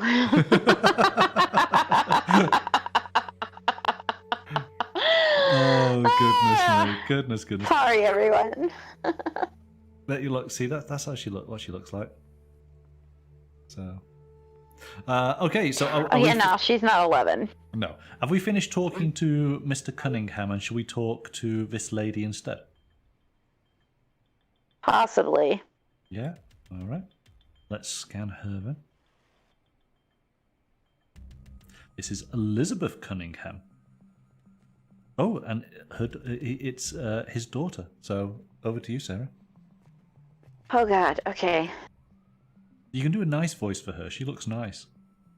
I know. I was trying to think of what voice. Also, I'm forgetting what all these character voices are, by the way. You will have to forgive my father. He's been on the edge lately. Please give him a moment. In the meantime, maybe I could answer your questions. Oh, that's Already, Bell. she seems guilty. Okay. What are we going to ask her?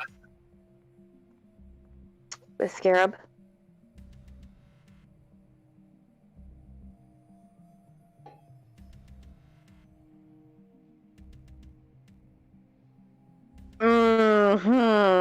The jewel was stolen? My father would tell you it was the curse of the Pharaohs. I think it was just highly valuable for some rich collectors. Some people would do anything to get expensive items just so they can feel a bit better.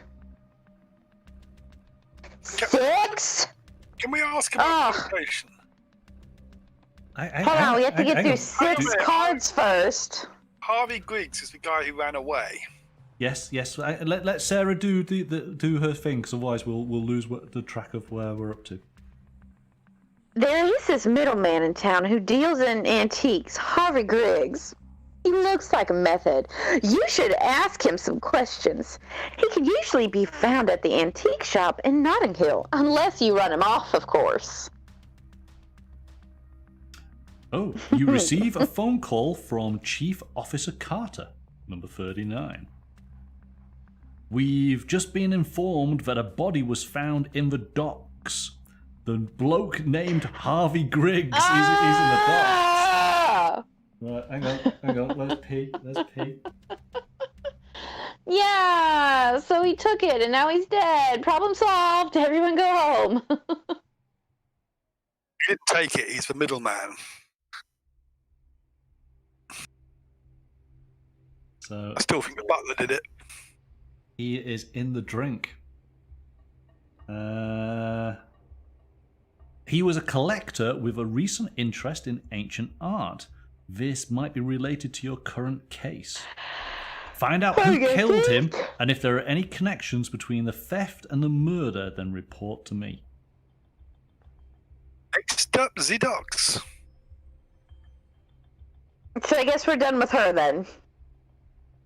It's up to you. You decide. Can we ask about a location? No. You go to the locations and then you can talk to the people at the locations.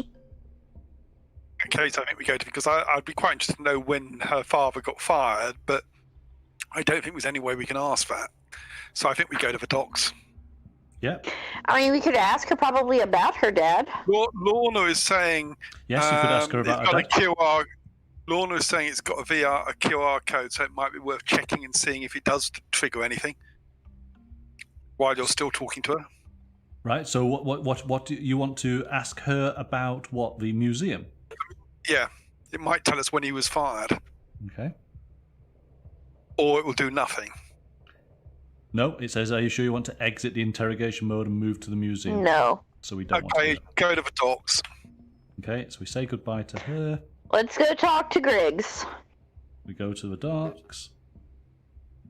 So I presume you have a talent of a seance then, Sarah. As you arrive at the address provided, you see the body of a man lying next to a car. The vehicle's lights are on and the engine is running. The only witness is an old man living on the streets around the docks. You can talk to him or investigate the scene. Talk to him first. He's number 30. Don't want another one getting away. He's number 38. Okay. Right. So, what do you want? You want to talk to him first? Yep. Yep. All right. So you're going to talk to him. He looks nice. The smell of alcohol fills the air as you get close to the man. Oh boy, what just happened here? I could have died. Okay. What do you want to do? His moustache did it. Ask him about the dead guy? Okay. Sounds like a plan. Yes, I've seen this man here before. He usually parks in some remote spot on the docks and meets with other blokes. With who? I don't know. But I know better than to stick me nose into other people's business. Today, I heard a gunshot, and I ran there to see what had happened, but it was too late. The man was lying dead in his own blood, and the other one was now shooting at me like crazy. So I ran, and that's it. The shooter drove off with his car. How did he look? I didn't see clearly, you know. My vision was blurred. I think we investigate the scene now. I vote we just make him tell us about everyone so he keeps talking to us and hiccuping. Because he's awesome. He is. He's the best character we've ever met. Ask him about the security guard. What? Okay. Let's go back to it. You heard the man. Do it. I am. The monkey does what the monkey is told. Oh, could be the man I saw. Not sure. So, time to investigate the scene, I think. Okay, so we say goodbye to him. You're going to search for clues. Okay, chat, are you ready? You want to be watching out now? See if you can help these investigators? Here we go. You certainly need it.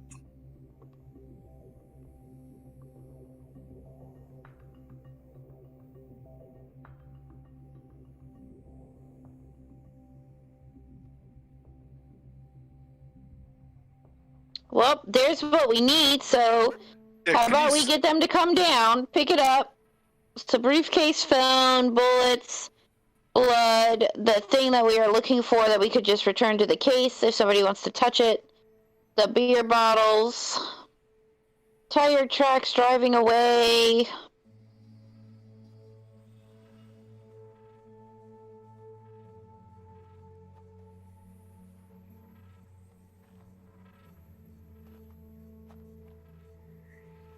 Yeah, I also agree, Blade.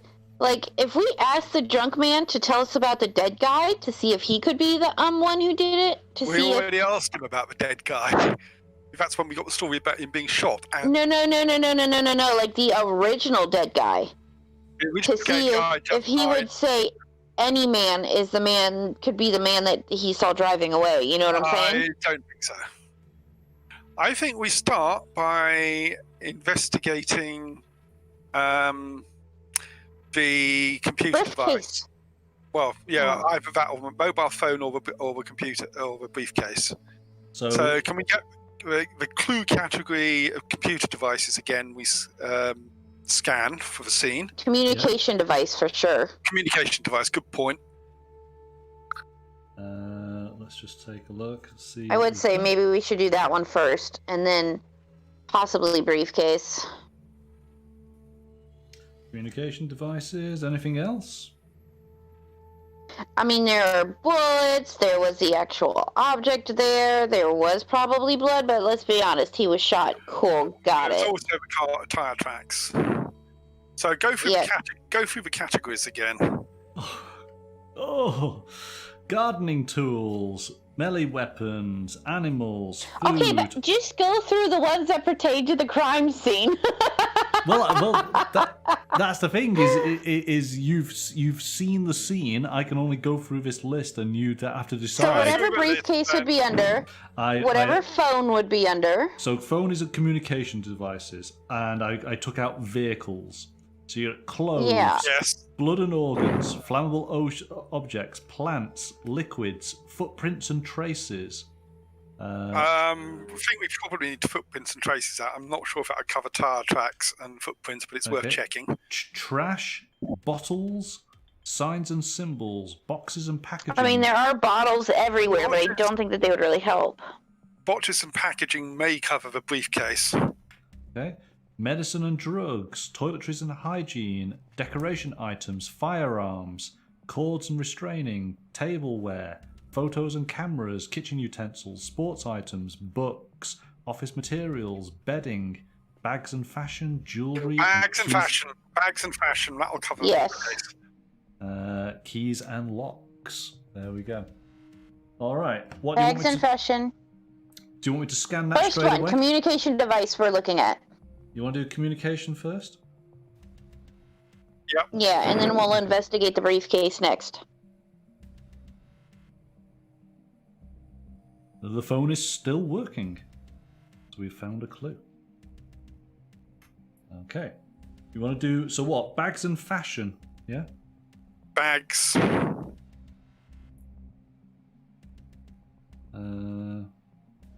Oh, I need to do that. And I need to put Yeah, but if the gun wasn't left there, I don't know if we could necessarily investigate firearms. Bullets, maybe. But let's do the bag first. Right. Hopefully this works. because the phone is running out.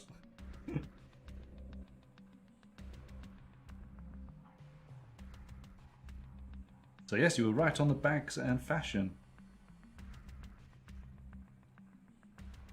That means I think we probably need the locks category.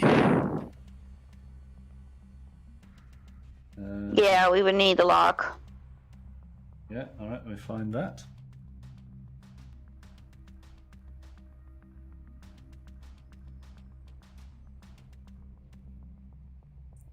Locks. Right at the end. So we just did bags and fashion, didn't we? Goes there.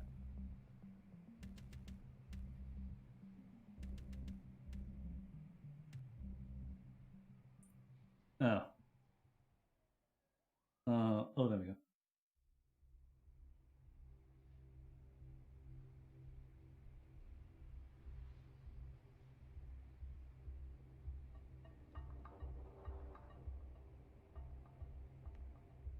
Nothing in this category. So it didn't like the locks. The phone's working. Scan the jewel itself.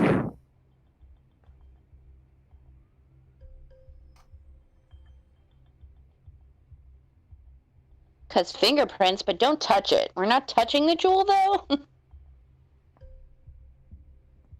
Yes, it is the jewel. You have found the stolen jewel. When you pick it up, it feels strangely light. Further inspection No, we reveals don't a touch small it. hidden compartment, but it's empty. We'll need further analysis. That needs to go to forensics. Firearms? For bullets? Okay, give me a second. I'm going to have to keep on plugging the phone in. Can you not just leave it plugged in? I got to work out. He's got a short cable. Yeah. He's got a short cable. There's firearms. Let me try and. Why don't you just bring the cards over to your phone? Yes, that's what I'm doing. So give me a second. Let me see if I can try and. Right, give me 2 seconds. I'm going to put us onto another screen. Hang on a second. Wait 1 moment. It's probably Rose Butterfly again.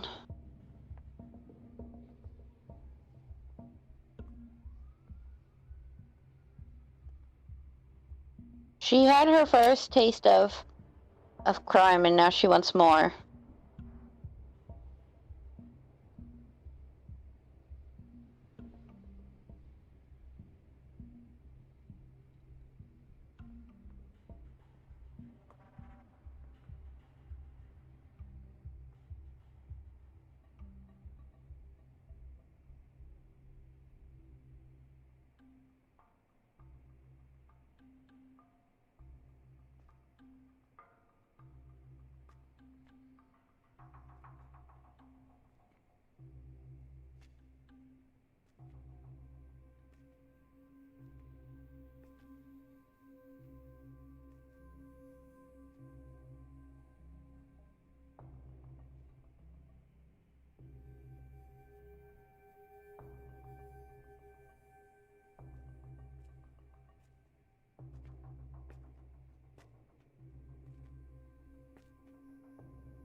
Okay. Yeah, that's true, Blade.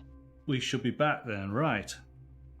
And hopefully that's going to all work. Right, so then, what do you want to do next?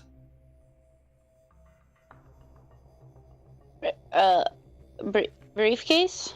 I thought we did the briefcase, didn't we? We did the briefcase. Lorna wants to check the firearms. Firearms? Okay, there we go. Let's do that. You find a couple of bullet casings, but no gun. Yeah, that's what I figured, that it wouldn't help us much because of the gun thing.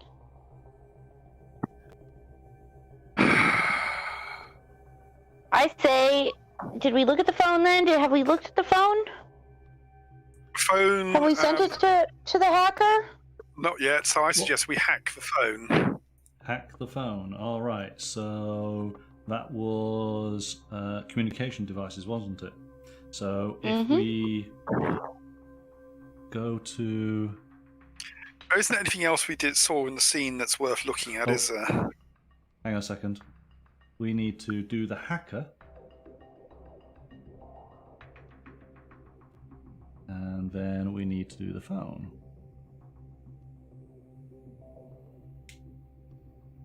There you go. Who is the hacker? I am. Well, there you go. Oh, hang on. You need that, don't you? There you go. It belonged to Harvey Griggs. I can track a couple of recent phone calls to an address in Chelsea called Hawkshaw Manor. Isn't that the guy who donated the stuff in the first place? It could well be, couldn't it? My goodness, we are running out of room. So what I'm going to do is I'm going to take the personalities. I will have them over here. And we can have Kensington over there. Okay, next. Bit more text for you.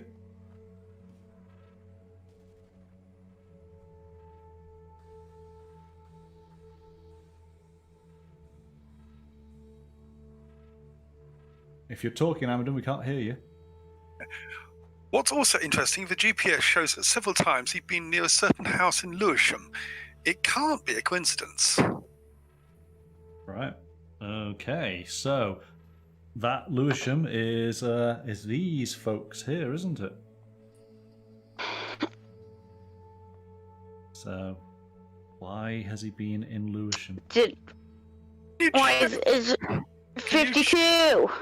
Yeah, can you check who 27 is again? Is that was that Lord Hawkshaw or whatever?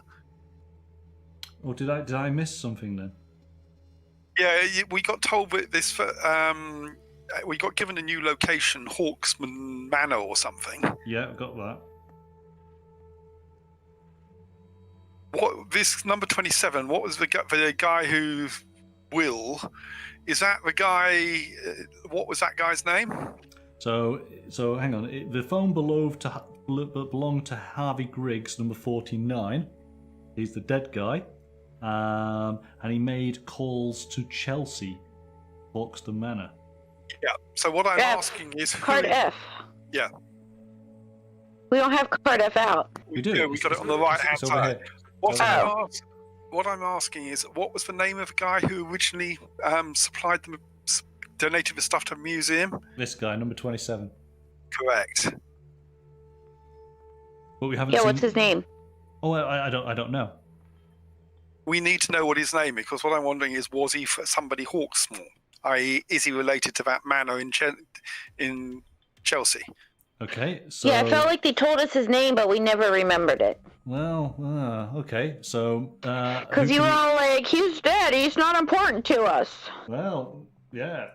Call yourselves detectives. I think Monkey's in on it. Lorna reckons it's Professor Hawkster. Hang on a minute, isn't that the guy... He's not actually dead this whole time. So, okay, so maybe that's the case. What are you going to do? Rogo is reckoning we ought to check for footprints, but we've already left the crime scene, so we don't really want to go back there again. No, you're still at the Docklands. You're on the telephone to the forensic guy. We did pick up the tracks and traces category. Yeah. So let's scan that and see if that says anything interesting. So we'll say goodbye to him. And footprints and traces. Here we go. Heavy tire marks, as if someone drove off in a hurry. So We already knew that. there we go.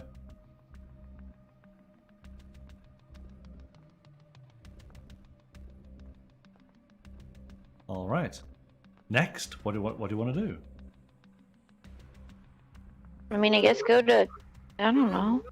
Check the new location. Yeah. All right. Yeah.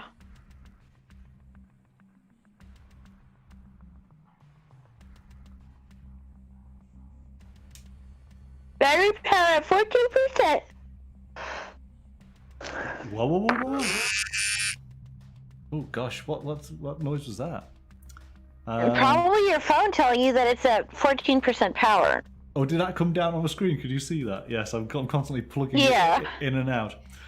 So we got Eleonora Howells, number 22. Oh, Howells? How? Yo, it's his daughter. Okay, there she is. Who is Lord Hawkster's daughter. So in fact, actually, we can move number 27 She looks guilty. over there. And her husband, Nicholas, who's number 46. Wow, we have a real cast of characters here, don't we? In fact, he is dead, so let's put him there. Oh my goodness. It looks like a weird Wolverine. Greet you when Oh, they look real guilty. No. They greet you when we go to the manor. He does bear a certain resemblance to Griggs, though. The deceased Griggs. So I suggest we talk to 46. You want to talk to 46, alright?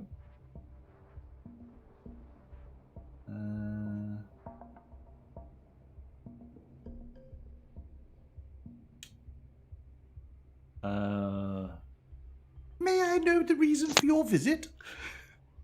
I don't think that's his voice, but okay. Scan the communication device. Communication device.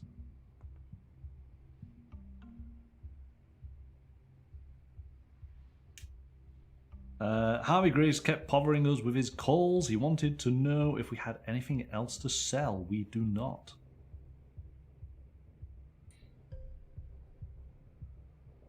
So it looks like they're a bit hard up on their money, aren't they? Ask about the scarab. Ask about the scarab. This is going to get annoying because it's going to keep on telling me about your phone. Well, then why don't you take the card to your phone, silly? Because there's only... Oh yeah, that's a good point, yeah. Thanks, Sarah. How would I live without you? The stolen jewel, if only the old man hadn't given everything to the museum, I guess it would never have happened.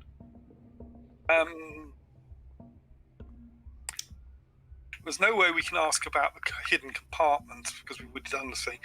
We could try asking her about the scarab as well. I mean, it is her dad. Well, It belonged to her dad. I'm hoping she might know something about the hidden compartment. Remember, you can ask the same person the same item again and potentially get more info. So we could scan the scarab again and see if he gives us more. Okay. I will try take that. the scarab to the phone. But also, I find it odd that we're asking the husband when the girl was the one who might know more about her father's stuff than he would. Well, Okay. I thought he looked like Griggs. A bit shifty. Right. Well, unfortunately, no information there. So we're going to talk to the girl then. Yes. Yeah.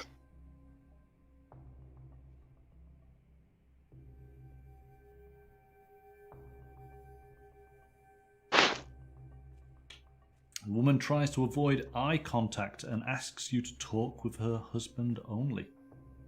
Oh, great. Now she's in an abusive relationship and isn't even safe. Well, we don't have to listen to her. We could ignore her and press her for questions. We could get the waterboard. Yes. Ask about the jewel. Mm-hmm.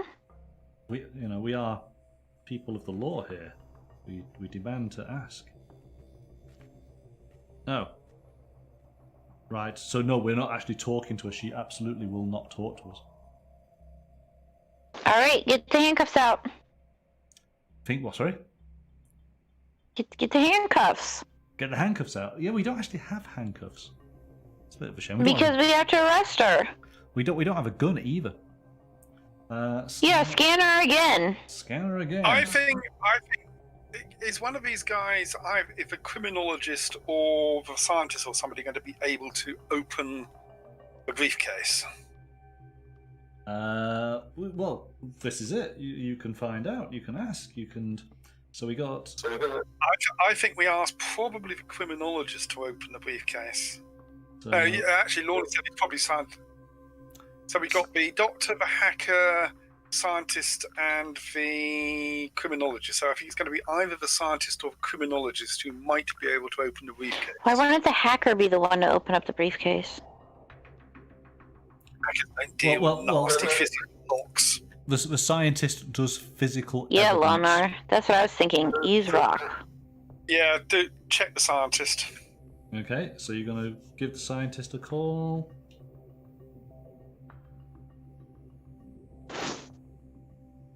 So we need a physical clue, and they can analyze it. So here we go. Briefcase. Do the briefcase.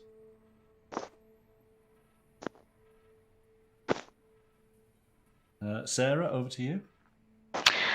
There are some fingerprints on it that belong to the victim. 49. We managed to break open the briefcase, and it contains several files with papers and photos and dossiers on it.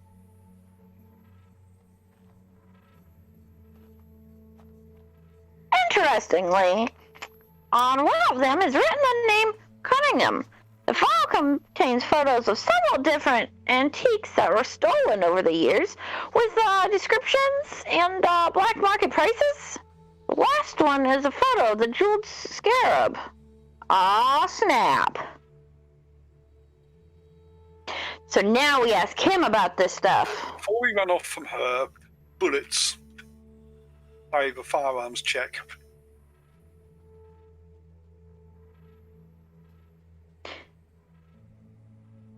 Because before, to see what they say about it.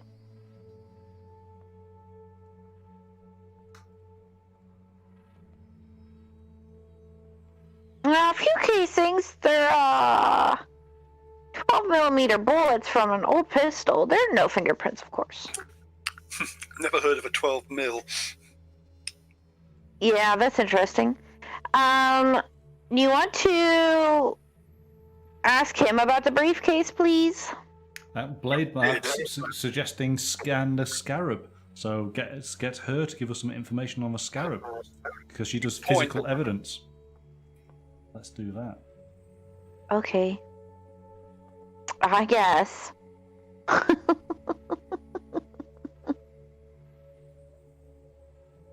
Well done!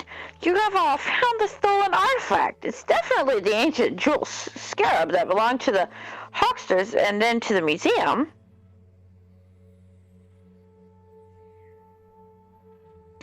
You and anyone before you also discovered a hidden compartment in the jewel, but there's a second one which is untouched. Inside there are two old papers, one in English and one with hieroglyphs. Oh boy. The English document includes the emblems of Hoxter family on it. The paper is quite old, maybe 100 years? More or less. It reads as follows: the true heritage is in the old place.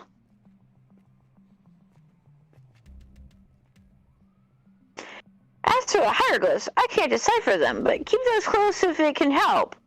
Star 10. Okay, so you actually have a really good clue. Scan them. I guess find out what those are. I would say that we take that to the curator and get her to read the hieroglyphs. Alright. But also, before we leave this guy, I say that we should ask him about the briefcase. Yeah, so we're saying goodbye to her. Or you mean you want her to do the briefcase? Because while we're still in this place, before we're jumping place to place to place, Yeah. I say we stay in this place that we're at and ask him about the briefcase we found. Yeah? Okay. Yes. So let's scan him. See what type of lies he gives us.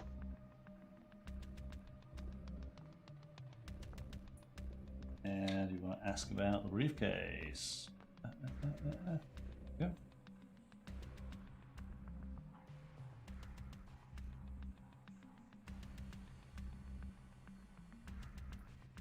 He doesn't seem to know anything. Yeah. What I would quite like to do is ask the drunk about him. Right. Well, that means you have to go all the way back to the Docklands. Oh, then maybe we should go.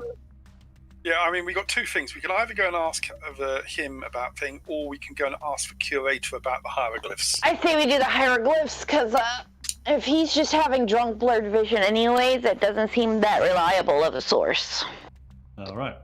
So you're off back to Bloomsbury. Mm-hmm.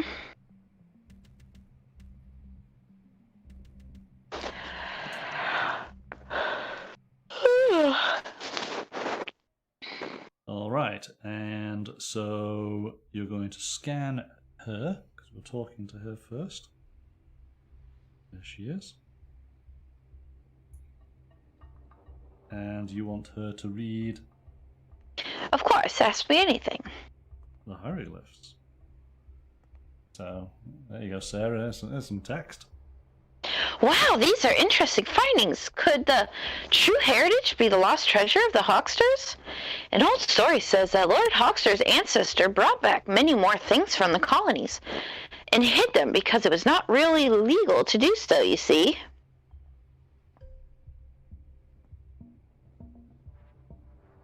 I don't know, the old place could be some land or place that belonged to the family. Maybe you should ask the family at the manor. Ugh. F. Do we already have F? Yeah, we got F. However, I can tell about the hieroglyphs. Those signs are rather simple. They translate into under the stone hawk. Again, is this connected with the Hawksters? Oh, snap. Okay. So we should have asked him about the papers then, I guess. I think, before we do that, I still want to see if that old guy knows the husband of a husband. So you want to go to the Docklands to ask the old guy? See if he recognises that guy. All right. So we're travelling there. And we're talking to him. And we're asking him about him.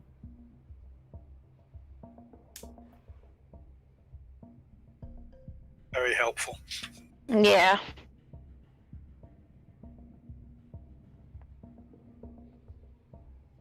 What if we ask him about the scarab?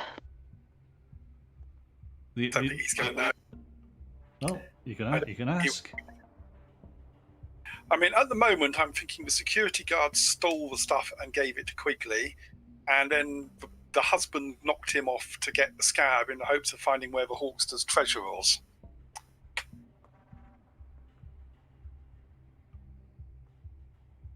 All right. I mean, if you think that you know enough, you can always go back to the police station and try and resolve. Are we blaming the son-in-law? I think the security guard nicked it from the museum, gave it to Quigley, who was going to sell it, and then the son-in-law knocked him off in order to find out where the family treasure was. That's my theory. Or the dad of the one girl tried to get rid of it to try to save everybody. There is one other thing. We did know that the GPS on the mobile showed that it had been near the Lewishams. But we got indications that the Lewishams were buying black market antiquities anyway. Yeah, I have a feeling that they had something to do with it. Okay. I think Quigley was going to try and sell it to either them or to the antique shop thing. So I think they were just a possible buyer. But I am thinking security guard nicked it. Oh yeah, we should ask her. Wait, who's 49? 49 is... Do we mean 46, the son-in-law? The dead guy. I think you're thinking... Yeah, the dead guy's Quigley. I think Quigley was going to sell it to either the Cunninghams or the antiquarian shop thing, and he got knocked off by the son-in-law who wanted to find out where the treasure was. Right? Do you think? Are you confident? You want to go to Scotland I'm Yard? pretty confident. Yeah, I think we want to go and try this. I mean, if we're saying ultimately that it's the son-in-law who's like the main mastermind, I'm kind of agreeing with that. All right. Let's go to Scotland Yard then. Let's. I mean, does it really matter that how did we get to the conclusion if the perpetrator is the one that we catch? So we're giving the final report. Yes, solving the case. Here we go. If we prosecute the proper perpetrator. So we are sure. Yes, here we go. Who stole the jewel from the museum? No, I think that the dad did it. The one who was fired. I don't think you have the security code. Well, come on. Tell me who you think. So maybe the security guard. That's what I'm thinking. Being a security guard. All right. So we got to scan security guard. Why was the jewel stolen? I'd say scan quickly for that. Mm-hmm. Which one's quickly? No. That's the guy I would who say that it was stolen. It was stolen because of the maps inside, because of the note inside. That's why it was stolen to begin with. No, because Quigley had it and he was the middleman for stolen antiquities. So he stole it and tried to sell it, and then the other guy knocked it off. Yeah, but he's the middleman. The middleman is just like the traveler. He's not the reason anything's stolen. I think Blade Mark might be here. It scanned the hieroglyphs. Yeah, that's what I would say. It's not saying who stole it, it's why was it stolen. Yeah, I say it was stolen because of the stuff inside. Yeah, that makes sense. How could the museum's security be bypassed? Security guard. Well, again, is it the guard or is it the high-tech devices? Okay. Yeah, high-tech devices because somebody knows the security code. Yeah. Yeah. I think there's part of this is learning how to answer the actual questions, isn't it? Who killed the victim? So who killed Ginger? Son-in-law. So son-in-law. So here we go. You have arrested the murderer. Unfortunately, the thief hasn't been arrested and the treasure remains hidden. See, so the thief probably was the meth head then. So who stole the mute? So we didn't get this. I'm going to cough for a second. Hang on. Oh, no. It was near the Lewishams or whatever. So I say that the old guy who used to work there was the one who stole it. Click on the solution and see what the solution was. Nope, absolutely not.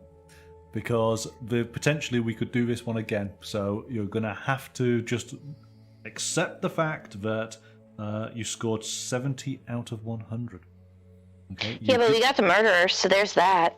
So you did get you got the murderer, right? And you got the reason why the jewel was stolen. So you were correct on those, and you did it in less than 12 hours. So you got 30 plus points for that, but you did not get who stole the jewel from the museum. And how could the museum security be bypassed? You didn't manage to work that out. And you did not find the treasure. Alright, so there is still aspects. What did you think then? Interesting. Interesting, but a little too vague. It's not precise enough to actually lead us things. So I think we probably needed to go and talk to the Hawkspurs and find out where the old place was to find the treasure. Yes. Oh yeah. Well. Obviously, there's more investigation. I don't know if you've ever played any games like this before. There's one which is quite famous, which is Sherlock Holmes Consulting Detective. I have the original somewhere. Okay, so there you go then. So you should be familiar with that sort of style of game. That it's never going to be 100%. You're never going to be able to answer all of the questions that you might imagine, because obviously it's a writer who is trying to think of every possibility, and you just can't. But this, I think this is obviously it's a modern version using the advantages of modern technology, similar to that game, because I played that game quite extensively one Christmas. But we played it, but different. It is different, yes. We played the Sherlock Holmes back to back for maybe 3 or 4 days, playing a different case each day. And as much as you're desperately trying to get the best possible score, it's a similar thing of it asks you at the end, who did this, why did they do it, did you pick up on this? And then you find, when you actually look at the solution, you find this this path that there's no way on earth you were anywhere close to it. But usually involving the fake newspapers, because the trouble with that system is, you've got case 1, 2, and 3, and case 3 could have a clue in the newspapers for case 1. Exactly. Yes. So these games, I mean, I found this incredibly enjoyable. I think it uses the technology incredibly well. And what is good about it is there is replayability. That's why, we won't go and do that one again anytime soon, but we'll come back to it and maybe we'll remember a few details. But again, the game itself can change some of the elements, which is quite nice. One thing that I want to sort of do a shout out on, get the box.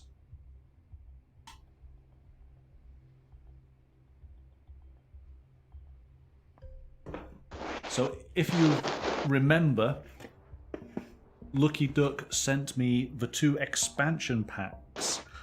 So this is Noir, which is set in, the 1950s in Los Angeles, which is quite cool. Hollywood.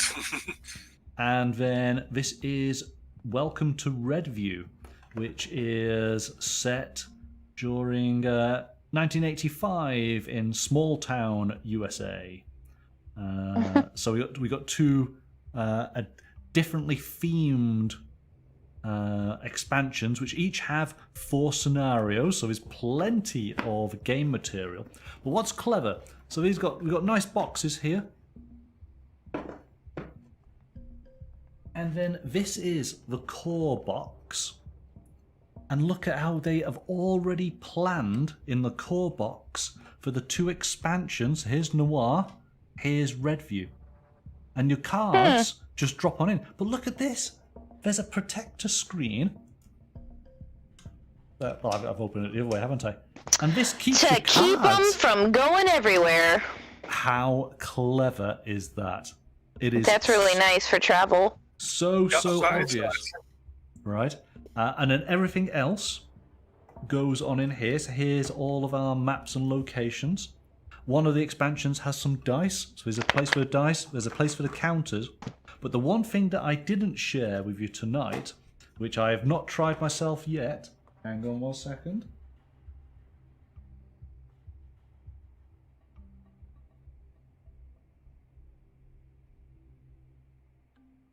Is these are sort of virtual reality glasses. So I'm going to turn this off. So that's what it kept showing in the video. Yes. So basically, these glasses open up, and if you imagine that this is going onto your phone, there's a nice protector on here so you don't ruin your phone. This goes in the middle of your actual screen, and there's a line that appears, and when you look through, it actually gives you the image in 3 dimensions. So as you're looking around on it, cute. How cool is that? Now, what happens if you look through those and try to paint a miniature? Probably you end up painting it better than I normally do. Yes, bring me more fudge. I'm assuming this both supports both Windows and both Android and iPhones. Yes, it does. Yes. But not Windows phones. Do they exist? Barely. Yes. So Isn't that cool? I like thoughtful design in the production, that they have already worked it out. We can put all the cards away, all the characters go in here, all of the clue cards go in there, the board sits on top, and that's it. I've got the main game and the 2 expansions all in one box. That is very clever. And I appreciate it. So maybe the next time we play, we will take a trip to LA and do one of the cases there. Now that we understand how it works, I think that should be a lot of fun. Lucky Duck Games, they did launch a Kickstarter campaign, and they've obviously touched on it with these first expansions, and then they've really gone for it now. I believe it's called the Millennium Series, and basically it is 3 games that use this main sort of core, but they are set at different time periods in history. Hopefully I get this right. I think one is in the 14th, or hang on, what would it be? It would be the 15th century. One is set in Victorian age, is it 19th century? And then one is set in 2400.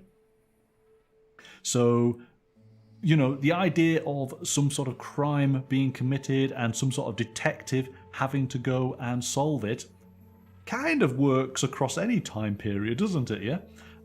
But it gives us amazing, refreshing visuals for those different periods, different ways of conducting said crime, and wow, that's just so clever. So I am looking forward to them. Expect when that. That's the same. But what you're going to see is different. I think Blade Mark is right. If we do it again, we do need a list of the clue categories, so we don't have to keep getting you to read them out all the time. Good point. So what I would do next time is I will lay out all of the categories, take a photograph, and then you guys can have that so that you can just do a reference on it off your own sort of board. Yeah, I agree. So there you go. That's the game. I hope you enjoyed it. Beautiful artwork. It is. It's really, really nice, isn't it? You know. And thanks for having me play. Oh, you're welcome. You're welcome. But I'm not sure. I'm not sure, Amberden. Maybe your headphones are on their way out. I think we tried to work it out whether it was Sarah's headphones. So it's one of you. I'm going to have to split you up and bring you on in individually, and then we will work out whose headphones and mic is causing the reverb. Well, if it helps, I came in after you were already talking to him about hearing double and whatnot. Yeah, we found the solution to that was that I'd got the Twitch sound stream still running. So once I silenced the Twitch stream and was just listening in Discord, I lost the echo. Right, but I can still hear. There's a repeat that I'm hearing from my side from one of you. So yes, I'm going to isolate you and find out. We will discover whose headphones it is. A question. Yes? Have you got a Twitch tab open in your window in your PC? Nope.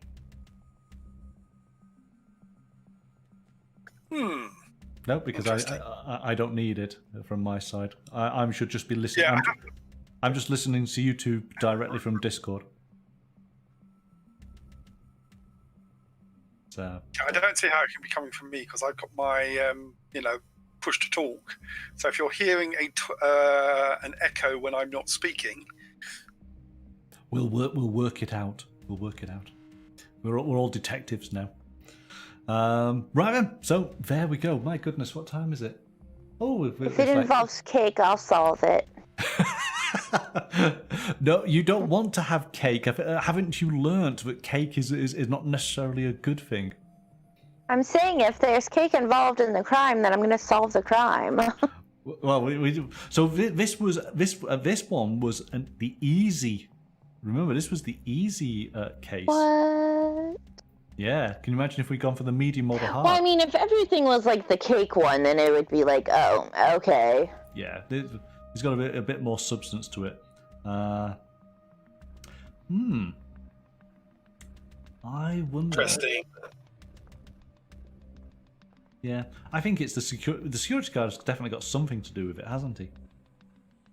I don't think he's as innocent. But then we didn't really capitalise on this guy. Has he got? I think he's got something to do with it. He was a disgruntled employee. I said that, but you guys were like, no, don't listen to the woman. She doesn't know anything. I can second. I've stayed out of it for the most part. I've just provided voice talent. I was all like, he was working there. They said he worked there. He could have known the security code. And then you guys were like, oh, shut up, woman, and go make a sandwich. I heard it. You're making it up. Sure, you came up with the entire plot of the first crime all on your own, but this one you know nothing. Oh my goodness. I'm tired. I apologize. I think we shall end it there then. So thank you, Sarah. Thank you, Amberden, for taking part. Thank you, chat, for all your contributions. Yeah, thanks, chat. Oh, well, let's see how we do next time. Yes. What game have you got lined up for us next week? There is no game next week. Next week, I am having a break on the Friday. So next week is... Oh, gosh, what's happening? On Monday, there is some airbrushing of an awesome piece of scenery. And on Wednesday... we actually start the community challenge for the it's all about the base. So that's what's happening. So it's a bit of a scenery week next week for Monday and Wednesday. Then Monkey's running off to paint the town red on Friday. Yes. So yeah, I guess he has a life outside of us on Fridays. Whatever. for this 1 week. But then, so then we come back on. It's the following Saturday, which I believe is it like the 2nd of August? Oh, not August, October. And we're playing another game from Lucky Duck Games, and it is Tang Garden, which I'm excited about. And it's Paranoid who I'll be playing that one with. So, but I've got to work out how many people we can actually get playing it, because it's a big game, and it's a case of, can I fit it all on the table? So we'll see. So there we go. So yes, schedule will be out on Sunday as usual. So hopefully we see you guys on Monday and Wednesday next week for lots of fun. Let us hope it's all round. Okay, then, I can get to say good night, and hope everyone has a good weekend. Okay. Take care for now, then. I too will say that I hope everyone has a wonderful weekend, and bye for now. We can heckle Pascal, who's currently streaming art. All right. Sounds good. Oh yeah, you could go raid him. Yeah, we could do, couldn't we? Should we do that? Let's go and raid Pascal and heckle Pascal. Well, then I'm going to jump out of voice. So we could also go and heckle Lorna as well, because he's streaming. Oh no, he's just on. Bye, everyone. Pascal stopped streaming now. He's no longer streaming as far as I can. Has he stopped? Has he joined? Yeah, he's still streaming with one viewer. One viewer? That's not many. He never gets more than 2 or 3. Oh, the weekend he does. When I ever see him on the mornings and that, he's quite busy. But if he's disappeared, then yeah. Oh, he's currently streaming with 1 viewer. Okay, let's go and raid him then.